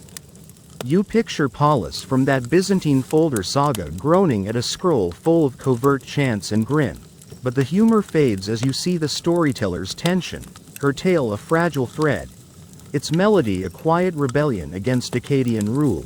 not unlike the Polynesian star path chants hidden from colonial reach. The storyteller's voice lowers, now chanting an Enlil's whisper tale, her melody barely audible, syncing with a faint breeze's rhythm, the group echoing softly, their voices a secret vow to keep the stories alive. You lean closer, the lamp's warmth battling the night's chill, and feel the urgency of this act. The bedtime tales, not just stories but a lifeline, their music a whisper of Sumerian identity in a village under siege. The courtyard is a refuge, its shadows hiding the chanters from foreign eyes, yet the weight of change presses in, a distant Akkadian horn sounding ominously. Historians still argue whether Akkadian rule erased Sumerian bedtime stories or drove them underground, preserved in secret by resilient communities. You're leaning toward underground, sensing the storyteller's defiance, her chant akin to the Persian baker's hidden verses, both guarding their soul through stealth. You steady yourself on the sand, the storyteller's chant unwavering, now weaving a whispering reed verse, its quick notes a veiled chant disguised as a planting song, the group's voices soft but resolute, guarding the melody from prying ears. You laugh softly, imagining hiding your favorite stories from a nosy boss. Yeah, you'd get covert tale blues and caught. The Sumerian craft is different, its bedtime tales a secret fortress, far beyond the Byzantine folder's petty disputes over figs or camels, which seem trivial against this fight for heritage. The night's tension surrounds you, and Akkadian patrols shout echoing from the streets, but the courtyard holds firm, the storyteller's voice a thread of light in the dark. You glance at the group, their chants, stars, reeds, gods, barely whispered, each one a fragile defiance, shared among the huddled few. The girl recites her Nana's cradle, again, quieter now, her voice a spark of hope, drawing a nod from the storyteller, her eyes unyielding. You yawn, the lamps flicker and the whispered chants blending with the courtyard's hushed fear, a soothing hum that tugs at your eyelids despite the strain. You think back to that veiled reed chant, its secrecy a lifeline, and realize these tales aren't just stories, they're resistance, each note a spark, like the Polynesian navigator's secret chants, both preserving their soul through stealth. You notice an elder man, his cloak tight, joining the chant, his voice faint but firm, the Inanna's lullaby verse a shared vow against the Akkadian shadow. The storyteller's voice never falters, her melody a gift that outshines the village's peril, binding this tiny refuge. You laugh again, picturing your local band hiding songs from censors. Sorry, mates, you'd flop with band beat blues. The courtyard's rhythm holds you, a promise of survival in the fleeting, its bedtime tales akin to the Persian baker's verses, both crafting hope through whispered art, defying time's erosion. The lamp feels like a hearth, its warmth a shield against the night, and you're ready to see the storyteller's resilience shine. You linger in the courtyard, the storyteller's voice steady as she chants, the verses fading into a gentle hum, like the river's own breath. The Akkadian threat looms beyond, but the bedtime tales carry you, a craft that feeds heart and soul, their defiance the spark you'll soon see in their resilience. You feel the weight of their struggle, the courtyard a haven in the dark, and you're ready to witness their enduring spirit. The stars gleam above, their light a gentle pull, and you drift closer to sleep, the scent of clay and the tale's rhythm a lullaby in Sumer's endless night. You're still crouched in the shadowed courtyard of the Sumerian village near Uruk, around 2300 BCE, where the night air hums with the distant lap of the Tigris and the faint scent of smoke from a concealed lamp, its glow barely piercing the palm fronds cover. The tension of Akkadian rule lingers, with foreign patrols pacing beyond the village walls, yet within this refuge, a small group of storytellers chants softly, their Nana's cradle and whispering reed tales a defiant heartbeat against the threat of erasure. You're here to witness their resilience, how these Sumerians reclaim their bedtime stories, preserving the sacred myths of Inanna's lullabies and Enlil's whispers through secrecy and spirit, ensuring their legacy endures. The lamps flicker and the storyteller's whispered verses blend into a soothing hum, and you're ready to feel their enduring strength. You edge closer to the lamp, your sandals silent on the sandy earth, its warmth a fragile shield against the night's chill as you watch the lead storyteller. A woman with eyes like a stormy river, chant an Enlil's whisper, tale in a Sumerian tongue, her voice low to evade Akkadian ears, recounting the wind god's calming breeze over a restless village. Her melody, a veiled chant disguised as a planting song, guides the group's hushed echoes, their voices a vow to keep Sumer's soul alive. Historical records note that despite Akkadian dominance from 2334 BCE, Sumerian storytellers, especially women, preserved bedtime tales in secret, maintaining their cultural heritage through hidden gatherings in villages across cities like Ur and Nippur, defying foreign suppression. You feel the weight of their courage, each note a spark, its melody a rebellion against cultural loss, not unlike the Polynesian star path chants defiance under colonial rule. You smirk as the young girl, that shadow-singing tail twirler, tries to mimic the whispering reed verse but stumbles, her whisper too eager, earning a gentle hush from an elder, her eyes wide with determination. Keep it steady, star whisperer, you mutter, chuckling at her quick nod. The quirky truth is that some Sumerian storytellers embedded myth cues in their tales, subtle phrases like reed bends low, to signal a hidden bedtime story within a work chant, fooling Akkadian overseers. One tale claims a reed cue chant kept a village's myths alive through an Akkadian temple raid. You picture Paulus from that Byzantine folder saga groaning at a scroll full of cued myths and grin, but the humor fades as you see the storyteller's focus, her chant a lifeline, its melody a shield against Akkadian erasure, echoing the Persian baker's hidden verses smuggled past invaders.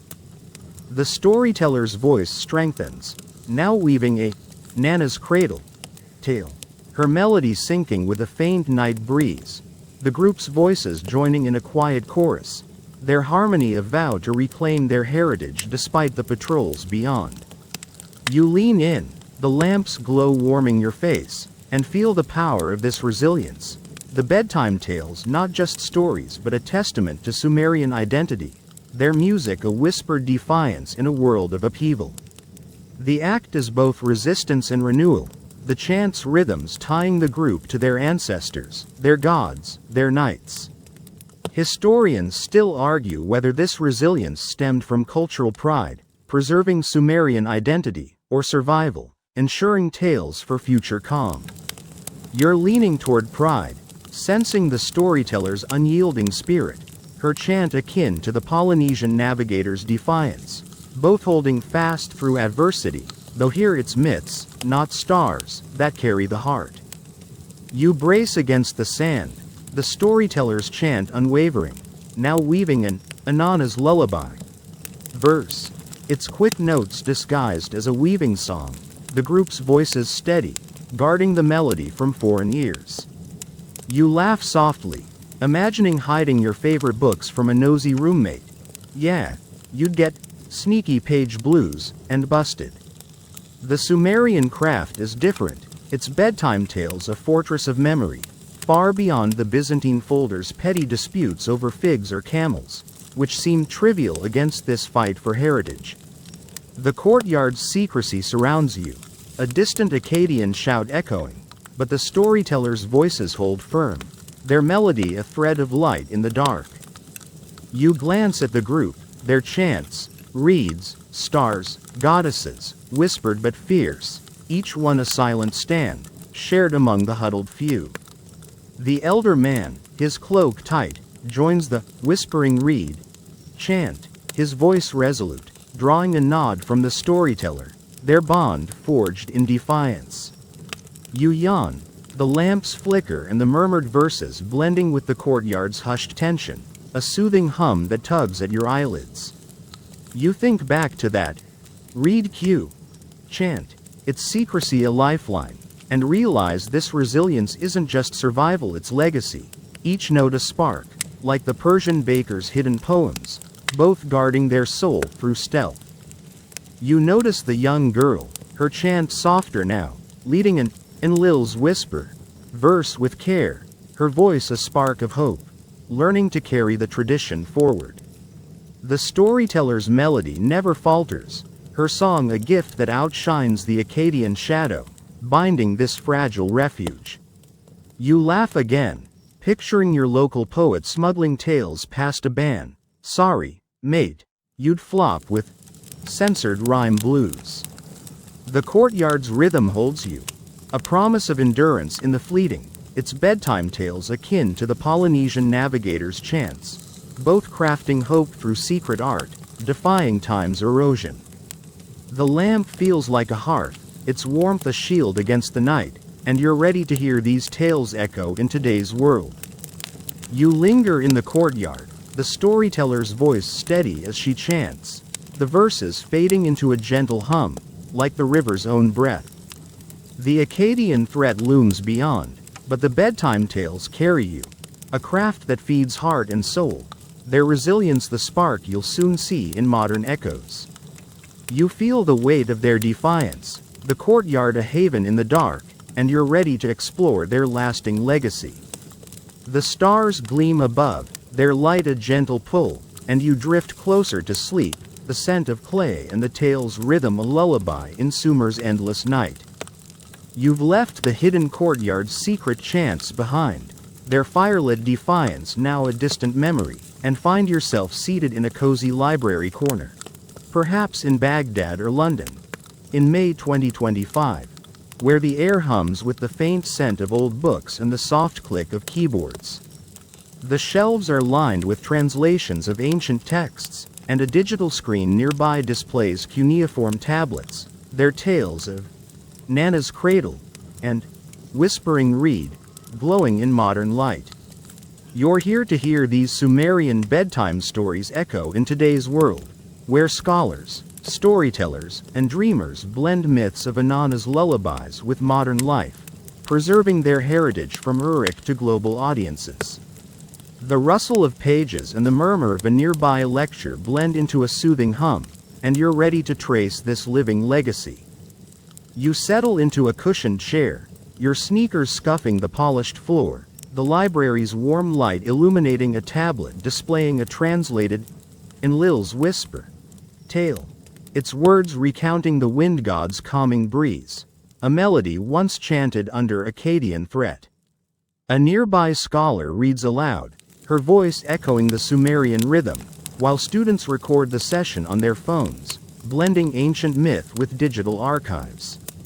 Historical records note that since the 19th century, Sumerian bedtime stories have been revived through archaeological discoveries, with cuneiform tablets unearthed in Iraq inspiring modern translations and storytelling across the globe, from academic halls to children's books, reclaiming tales suppressed by time and conquest. You feel the vibrancy of this revival, each tale a spark, its melody a thread linking ancient Uruk to today's world. You smirk as a teenage volunteer, a tech-savvy echo of the star-whispering girl, tries to share the Nana's cradle tale on a podcast but flubs the pronunciation, giggling as her friend corrects her with a grin. Keep it ancient, pod chanter, you mutter, chuckling at her playful shrug. The quirky truth is that some modern storytellers host myth jams, where youth remix Sumerian tales with spoken word poetry, blending whispering reed verses with hip-hop beats. One 2024 podcast episode featuring a reed rap went viral, inspiring a school in Mosul to teach Sumerian myths. You picture Paulus from that Byzantine folder saga groaning at a scroll full of podcasted tales and grin, but the humor fades as you see the scholar's pride, her reading a living echo, its melody a bridge across millennia, not unlike the Persian baker's revival through modern festivals. The scholar shifts to an Inanna's lullaby tale, sharing it with the students, their voices testing the Sumerian rhythm, their phones uploading the chant to a global folklore database, blending tradition with tech. You lean closer, the scent of coffee from a nearby cafe mingling with old paper, and accept a date cookie from a librarian. Its sweet taste grounding you as you hum the "Rest Now, Little Star" verse, stumbling but earning a nod. You laugh softly, imagining posting a Sumerian tale on social media. Yeah, you'd get low likes blues, and a flop. The Sumerian craft is different, its bedtime stories a cultural heartbeat, far beyond the Byzantine folders' petty disputes over figs or camels, which seem trivial against this vibrant legacy. The library's buzz surrounds you, a child flipping through a myth book, a printer's hum, but the scholar's readings are beacons, their melodies sparking connection in a digital age. You wander to a study table, where a professor displays a whispering read tale on a touchscreen, his voice strong, teaching students who echo it back, their laptops archiving the story for an online cultural project. The act is a testament, the tales not just myths but a vow to endure, their music uniting past and present despite Akkadian scars. Historians still argue whether modern Sumerian tales are a true revival, rooted in ancient practice, or reimagination, shaped by cultural pride. You're leaning toward revival, sensing the scholar's connection to Sumer's storytellers, her chant akin to the Polynesian navigator's modern star paths, both enduring through adaptation, though here it's myths, not stars, that carry the soul. You sit by the table, the cookie's sweetness lingering, the scholar's chants, reeds, stars, gods, rising with the library's quiet, each one a verse carried from ancient Sumer to today's archives, shared across global classrooms and screens. The teenage volunteer, now bolder, posts a Nana's Cradle clip, her chant syncing with a beat, drawing likes from afar. You yawn, the pages rustle and the scholar's chants blending with the hum of a nearby fan, a soothing hum that tugs at your eyelids. You think back to that Read Rap podcast, its echo spreading like the Persian baker's viral loaves, and realize this craft isn't just memory, it's renewal, each note a spark, weaving tradition into the present. You notice a student reciting an Enlil's Whisper tale via a voice app, her voice clear, the scholar nodding, their exchange a vow to keep the myths alive. The library's warmth binds them, each tale a shared story, their voices a legacy that carries Sumer's heart. You laugh again, picturing your local book club chanting Sumerian myths. Sorry, folks, you'd flop with jumbled verse blues. The library's rhythm holds you, a promise of continuity in the fleeting, its bedtime tales akin to the Polynesian navigator's chants, both crafting bonds through shared art, defying time's erosion. The table feels like a hearth, its warmth a shield against the day, and you're ready to compare this craft to modern sleep aids. You linger in the library, the scholar's voice steady as she chants, the verses fading into a gentle hum, like the river's own breath. The Akkadian shadows and ancient trades wait in memory, but the bedtime tales carry you, a craft that feeds heart and soul. Their modern echoes the spark you'll soon see in today's tools. You feel the weight of their resilience, the library a haven in the light, and you're ready to explore how technology meets these myths. The stars hide above, their light a gentle pull, and you drift closer to sleep, the scent of books and the tale's rhythm a lullaby in Sumer's endless day. You're still nestled in the warm library corner, perhaps in Baghdad or London, in May 2025, where the air hums with the scent of old books and the faint glow of digital screens displaying cuneiform tales. The quiet chatter of scholars and the soft rustle of pages fill the space, but your attention is drawn to a touchscreen tablet showcasing a whispering read story.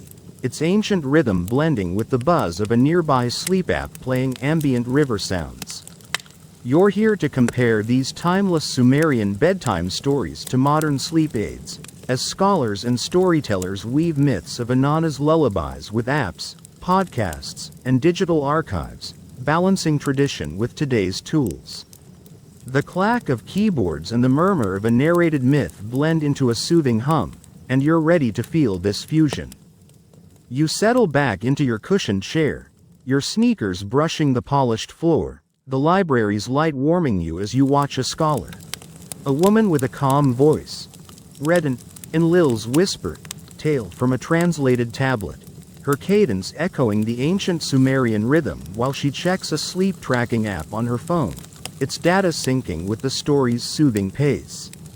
Historical records note that since the 20th century, Sumerian bedtime stories have been revived through digital platforms, with apps and podcasts adapting tales from Uruk's cuneiform tablets for global audiences, blending their calming myths with modern sleep aids like white noise and guided meditation.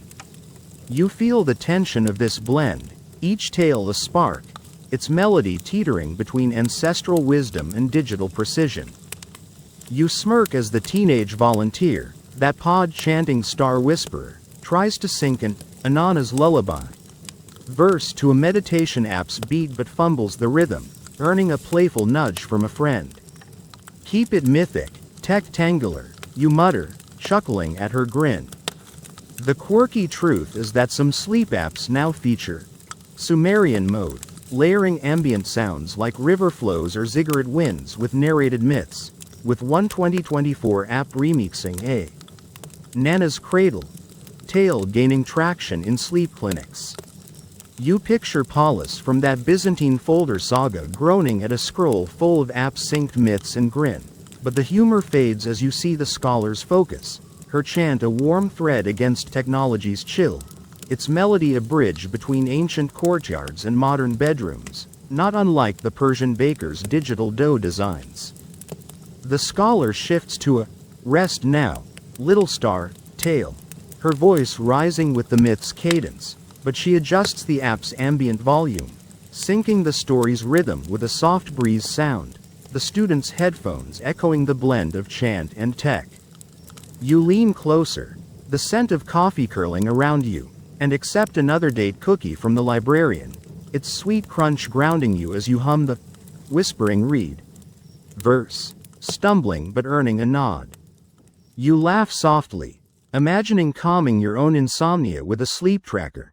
Yeah, you'd get data overload blues and stay up.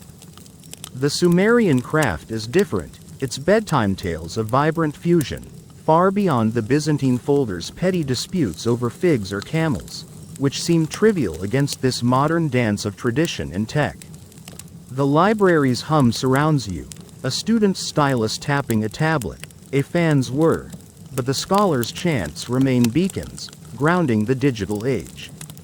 You wander to a digital archive station, where a professor demonstrates a Nana's Cradle tale via a sleep aid app, her voice clear, using a touchscreen to highlight cuneiform symbols, the students streaming it live to a folklore webinar. The act feels layered. Her chant roots it in Sumer's past, but the app's interface ties it to global sleep seekers, a balance of heart and reach. Historians still argue whether technology enhances Sumerian bedtime stories, preserving them through digital archives, or risks diluting their sacredness, turning myths into content. You're leaning toward enhancement, sensing the scholar's pride, her chant akin to the Polynesian navigator's GPS-aided star paths, both adapting to modernity while guarding their soul, though here it's myths, not stars, that hold the art. You sit by the station, the cookie's sweetness lingering, the scholar's chants, reads, stars, gods, rising with the library's quiet, each one a verse blending ancient wisdom with digital tools, shared across apps and webinars. The teenage volunteer, now bolder, uploads a whispering read remix, her chant syncing with an app's rhythm, drawing virtual cheers. You yawn, The screen's glow and the scholar's chants blending with the hum of a nearby printer, a soothing hum that tugs at your eyelids. You think back to that Sumerian mode app, its tech-crafted verse a modern echo, and realize this craft isn't just preservation, it's evolution. Each note a spark, like the Persian baker's 3D printed loaves, both weaving tradition into the future. You notice a student testing an Enlil's whisper tale on a sleep app, her voice clear, the professor nodding, their exchange a vow to keep the myths alive. The library's warmth binds them, each tale a shared story, their voices a legacy that carries Sumer's heart. You laugh again, picturing your local sleep coach using myth apps. Sorry, mate, you'd flop with glitchy snooze blues. The library's rhythm holds you, a promise of balance in the fleeting, its bedtime tales akin to the Polynesian navigator's chants, both crafting bonds through shared art, defying time's erosion. The station feels like a hearth, its warmth a shield against the day, and you're ready to join the cultural revival of these tales. You linger in the library, the scholar's voice steady as she chants, the verses fading into a gentle hum, like the river's own breath. The Akkadian shadows and ancient trades wait in memory, but the bedtime tales carry you, a craft that feeds heart and soul. Their tech-enhanced echoes the spark you'll soon see in their revival. You feel the weight of their adaptation, the library a haven in the light, and you're ready to explore the resurgence of these soothing myths. The stars hide above, their light a gentle pull, and you drift closer to sleep, the scent of books and the tale's rhythm a lullaby in Sumer's endless day. You've left the library's cozy corner behind, its digital myths now a warm memory, and find yourself standing in a sunlit plaza. Perhaps in Mosul or an academic hub like Oxford. In May 2025, where a cultural festival pulses with the rhythm of drums and the scent of spiced bread. The crowd gathers around a stage where storytellers, scholars, and youth unite in a revival of Sumerian bedtime stories. Their whispering reed and Nana's cradle tales soaring, a testament to the resurgence of this ancient craft. You're here to join this revival, where tales once whispered in secret under Akkadian rule sing boldly again, weaving Sumer's past into the present through workshops, performances, and shared melodies across global communities. The beat of a tambourine and the storyteller's harmonious chants blend into a soothing hum, and you're ready to feel this rebirth. You settle on a woven blanket, your sneakers tucked beside you, the plaza's warmth grounding you as you watch a young storyteller, her eyes bright with passion. Leda, rest now, little star, tale in a translated Sumerian rhythm, chanting Inanna's lullaby to a weary shepherd. She guides a group of students who echo her with focus, their smartphones recording the myth for a digital archive, while elders nod, their voices weaving in, blending tradition with the buzz of modern tools. Historical records note that since the late 20th century, Sumerian bedtime stories have seen a cultural revival, sparked by archaeological finds and global interest, with festivals and workshops in Iraq and beyond reclaiming tales from Uruk's cuneiform tablets for modern audiences. You feel the vibrancy of this revival, each tale a spark, its melody a bridge from ancient Sumer to today's stages. You smirk as a teenage boy, a digital echo of the tech-tangling volunteer, tries to livestream his Enlil's whisper chant but flubs a verse, giggling as his friends cheer him on with claps. Keep it smooth, myth streamer, you mutter, chuckling at his playful shrug. The quirky truth is that some revival workshops use augmented reality headsets to simulate Sumerian night skies, teaching tales by immersing learners in virtual constellations, with a 2024 AR program featuring a Nana's Cradle chant boosting engagement in Iraqi schools. You picture Paulus from that Byzantine folder saga wincing at a scroll full of AR myths and grin, but the humor fades as you see the elders' pride, their chants a living art, their melodies a spark that defies centuries of silence, not unlike the Persian baker's revival through modern feasts. The young storyteller shifts to a whispering reed tale, her voice rising with the myth's rhythm, the students harmonizing, their hands tracing story arcs in the air, their phones uploading the moment to a global Sumerian heritage site.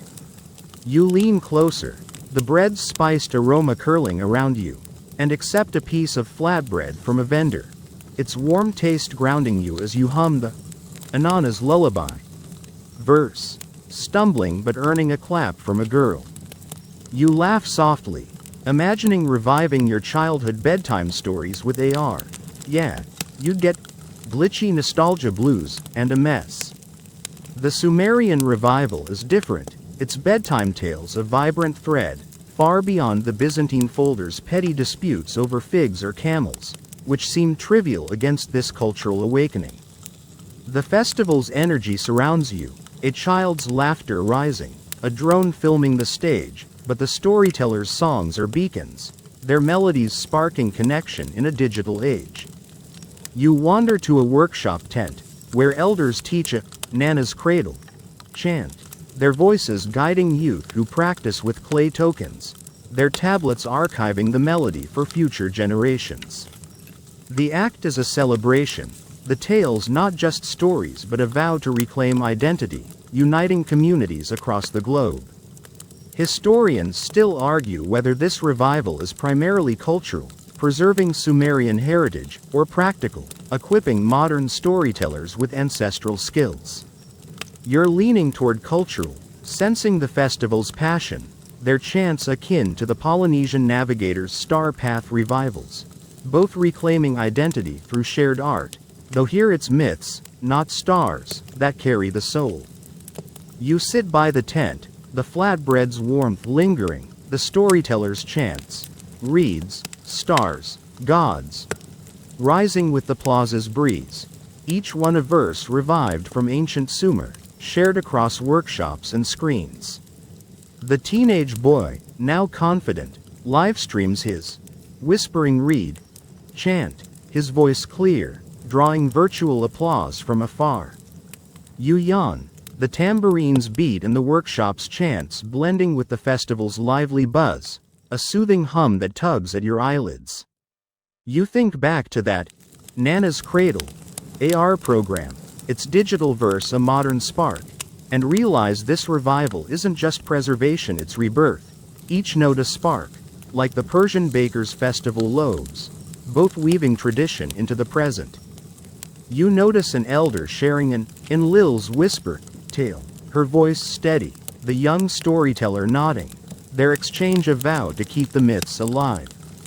The tent's warmth binds them, each tale a shared story, their voices a legacy that carries Sumer's heart. You laugh again, picturing your local festival with AR myth karaoke.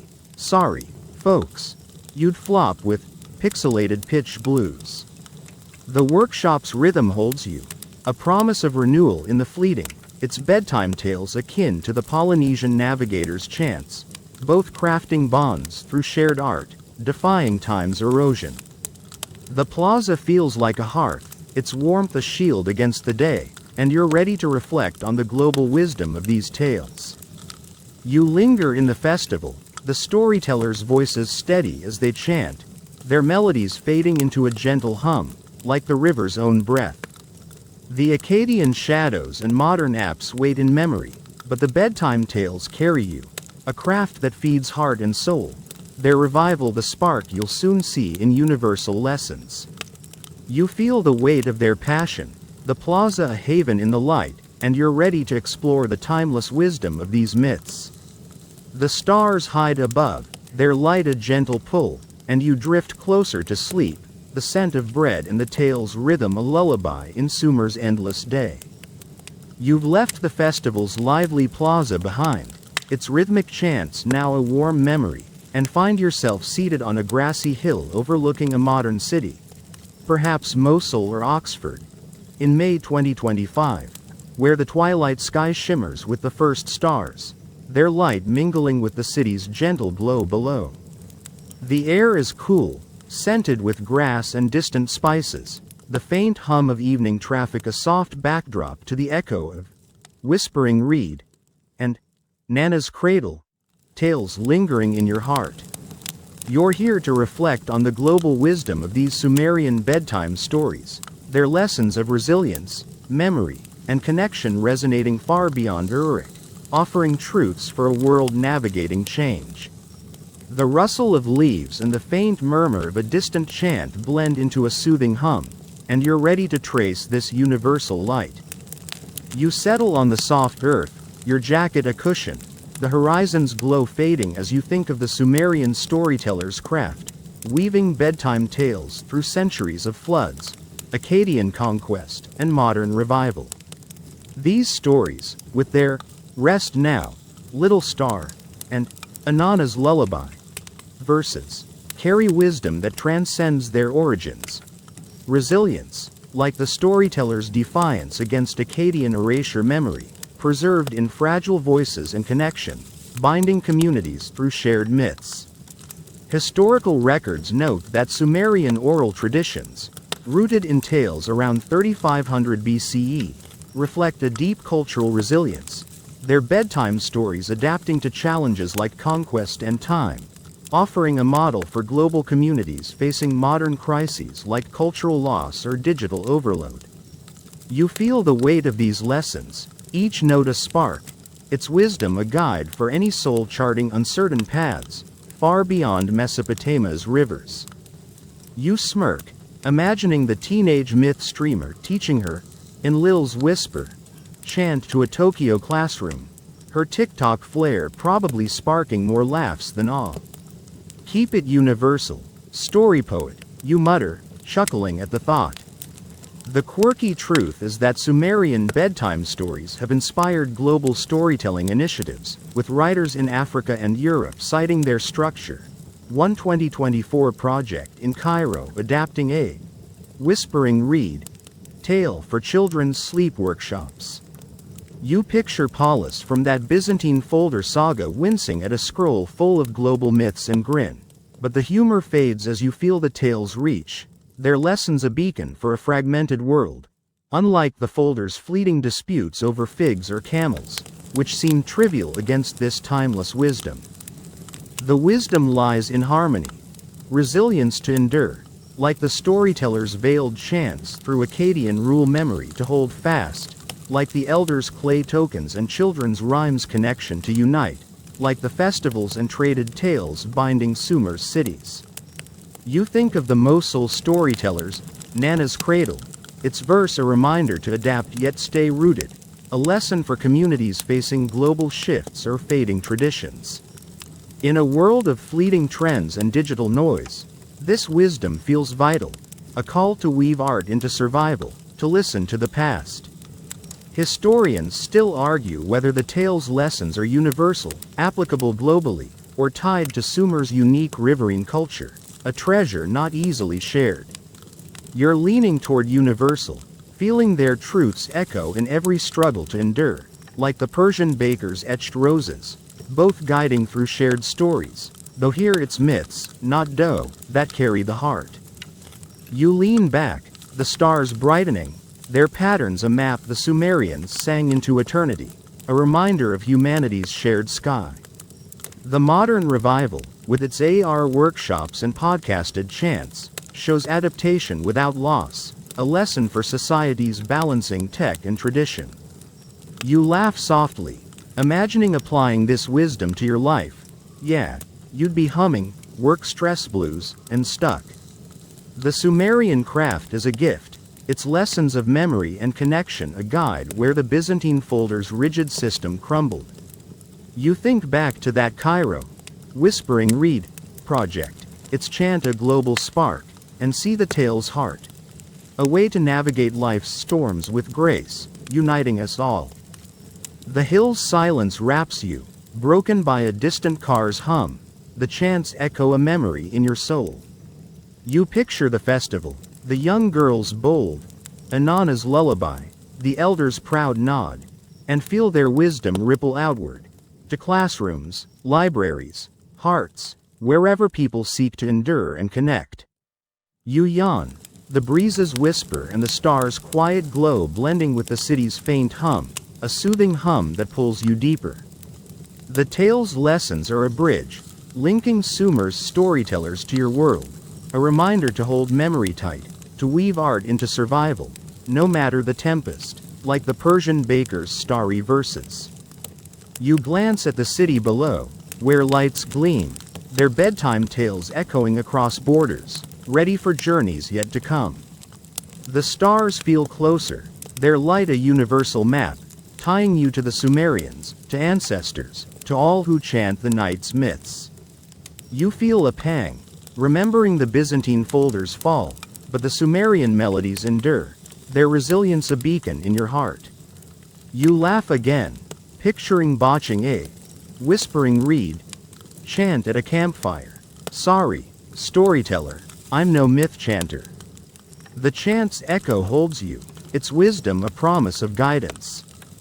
You linger on the hill, the storyteller's voices a distant hum in your memory, their verses fading into the twilight's gentle breath. The world stretches vast, its challenges unending, but the Sumerian bedtime tale's wisdom lights a path for all who listen, carrying us where others might falter. You feel the weight of their lessons, the hill a haven in the dusk, and you're ready to hear the timeless voice of this craft. The stars guide you, their light a gentle pull, and you drift closer to sleep, the scent of grass and the tale's rhythm a lullaby in Sumer's endless night. You're still perched on the grassy hill overlooking the modern city, perhaps Mosul or Oxford, in May 2025. The twilight deepening into a velvet night where stars blaze above, their patterns a celestial score mirrored in the city's gentle glow below. The air is cool, scented with grass and distant spices, the faint hum of traffic carrying whispers of whispering reed and Nana's cradle, tales from the festival's revival. You're here to connect the past's starlit melodies to future dreams, the timeless voice of these Sumerian bedtime stories weaving a thread from ancient storytellers to generations yet to chant their myths. The rustle of leaves and the faint hum of a distant chant blend into a soothing cadence, and you're ready to feel this eternal flow. You settle deeper into the earth, your jacket a soft cradle, the stars light a gentle guide as you think of the Sumerian bedtime stories, their verses of "Rest now, little star," and Inanna's lullaby, sung through centuries of storms, Akkadian conquest, and digital rebirth. This craft speaks across time, resilience against foreign rule, memory preserved in voices, hope for a world where tradition and innovation chant together. Historical records note that Sumerian oral traditions, rooted in tales around 3500 BCE, have endured through adaptation, their bedtime stories surviving suppression to inspire modern audiences and beyond, a testament to cultural continuity. You feel the timelessness of this voice, each tale a spark, its melody binding the past's courtyards to the future's dreams, guiding through uncertainty like a starlit path. You smirk, imagining the teenage myth streamer teaching her, in Lil's whisper, chant to her own children someday, perhaps with a holographic app projecting cuneiform tales, her TikTok hashtags long faded but her melody alive. Keep it timeless, verse weaver, you mutter, chuckling at the thought. The quirky truth is that Sumerian scholars envision smart archives, where AI aids storytellers by suggesting tale variations, with one 2024 prototype syncing a whispering reed melody to real-time translations. You picture Paulus from that Byzantine folder saga wincing at a scroll full of AI-guided myths and grin, but the humor softens as you feel the tale's eternal voice, their verses a bridge from ancient Uruk to future libraries, like the Persian baker's starry verses linking past to present, though here it's myths, not dough, that carry the soul. The timeless voice sings of connection, to the rivers, the stars, each other, a lesson for a world racing toward disconnection. You think of the festivals, Nana's cradle, Chant its verse a promise to endure, and see its hope. A future where storytellers like the workshop's youth carry these melodies, blending them with tech to weave new dreams. The resilience of this craft, from hidden courtyards to AR apps, offers a vow that memory and community can outlast any storm. Historians still argue whether Sumerian bedtime stories will remain a living art, shaping future dreams, or become a cherished relic, preserved but static. You're leaning toward living art, feeling the festival's spark, its verses akin to the Persian baker's etched loaves, both eternal in their heart, guiding through adaptation. You lean back, the stars blazing, their map a mirror of the Sumerians' chants, a reminder that every verse, from whispering reed to Enlil's whisper, is a gift across time. The modern revival, with its myth jams and live-streamed tales, shows a future where stories live in schools, homes, and hearts, a hope for generations to come. You laugh softly, imagining your own future. Yeah, you'd be mumbling app crash blues instead of a starry myth. The Sumerian craft is a beacon, its voice a reminder to hold traditions tight while embracing change, a wisdom that outshines the Byzantine folder's fragile disputes, lost to chaos, while these tales endure. The hill's silence enfolds you, broken by a distant owl's call, the chants echo a memory in your soul. You picture the festival, the young girl's steady, Inanna's lullaby, the elders' trust, and feel their voice ripple forward to future storytellers, poets, dreamers, all chanting the night's myths. You yawn, the breezes whisper and the stars glow blending with the city's faint hum, a soothing hum that pulls you deeper. You think of that whispering reed, AI prototype, its spark carried through time, and see the tale's timeless heart. A melody of hope, connecting past to future, Sumer to world, like the Persian baker's dough etched with roses. You glance at the city below, where lights gleam, their bedtime tales echoing into tomorrow, ready for journeys yet unseen. The stars feel alive, their light a universal map, tying you to the Sumerians, to ancestors, to futures unborn. You feel a pang, remembering the Byzantine folder's fall, but the Sumerian melodies endure, their resilience a beacon in your heart. You laugh again, picturing botching and Nana's cradle chant in your backyard. Sorry, storyteller, I'm no myth chanter. The chant's echo holds you, its voice a promise of guidance.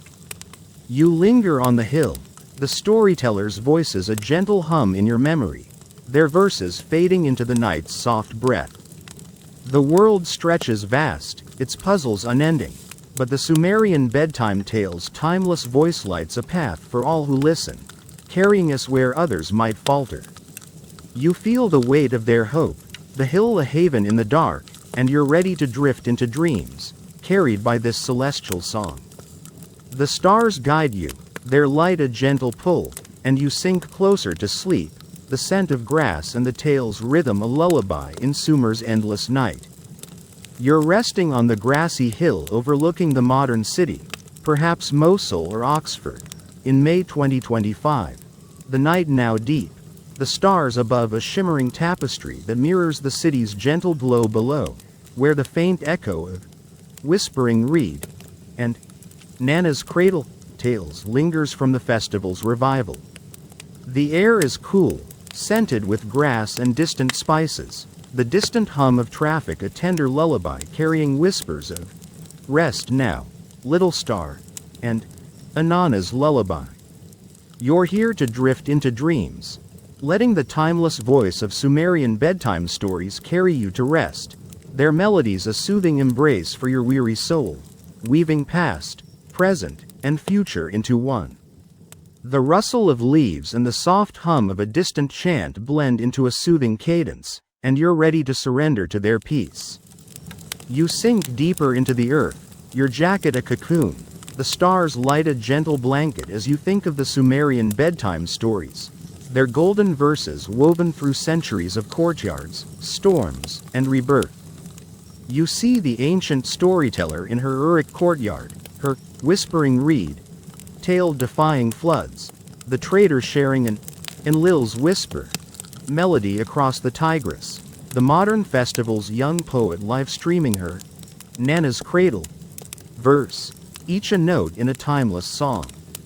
Historical records note that Sumerian oral traditions, born around 3500 BCE, remain a cultural heartbeat, their bedtime stories enduring through Akkadian conquest, revival, and adaptation, a testament to human spirit across Mesopotamia and beyond. You feel their warmth, each melody a promise that shines like the stars, unlike the Byzantine folder's papyrus, lost to dust, or the Persian baker's dough, etched yet fleeting. You smile, imagining the teenage myth streamer, now a distant light in your mind, teaching her Inanna's lullaby. To her family years hence, her AR app syncing with the stars, her children learning its rhythm. Keep shining, Hope Weaver, you whisper, a soft chuckle fading into the night. The quirky truth is that Sumerian bedtime stories have sparked global dreams, with a 2024 storytelling festival in Beirut weaving whispering reed verses into a children's sleep program, shared to honor cultural resilience. You picture Paulus wincing at a scroll of festival chants and grin, but the thought softens as you feel the tale's universal embrace, their wisdom a lullaby not just for Sumer but for you, here, now, drifting toward sleep, like the Polynesian star path chants soothing Pacific nights. The tale's voice sings of hope, to listen to the river, to hold memory close, to connect through art. A lesson that wraps you like the festival's harmony, guiding you through life's uncertainties.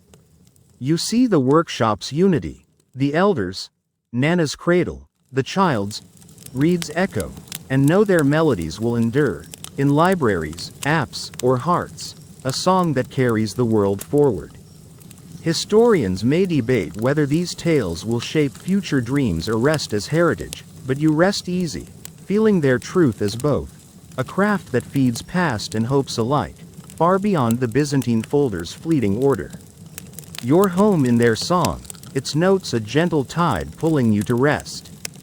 You close your eyes, the stars blurring into a soft glow, their celestial map a guide the Sumerians wove into eternity.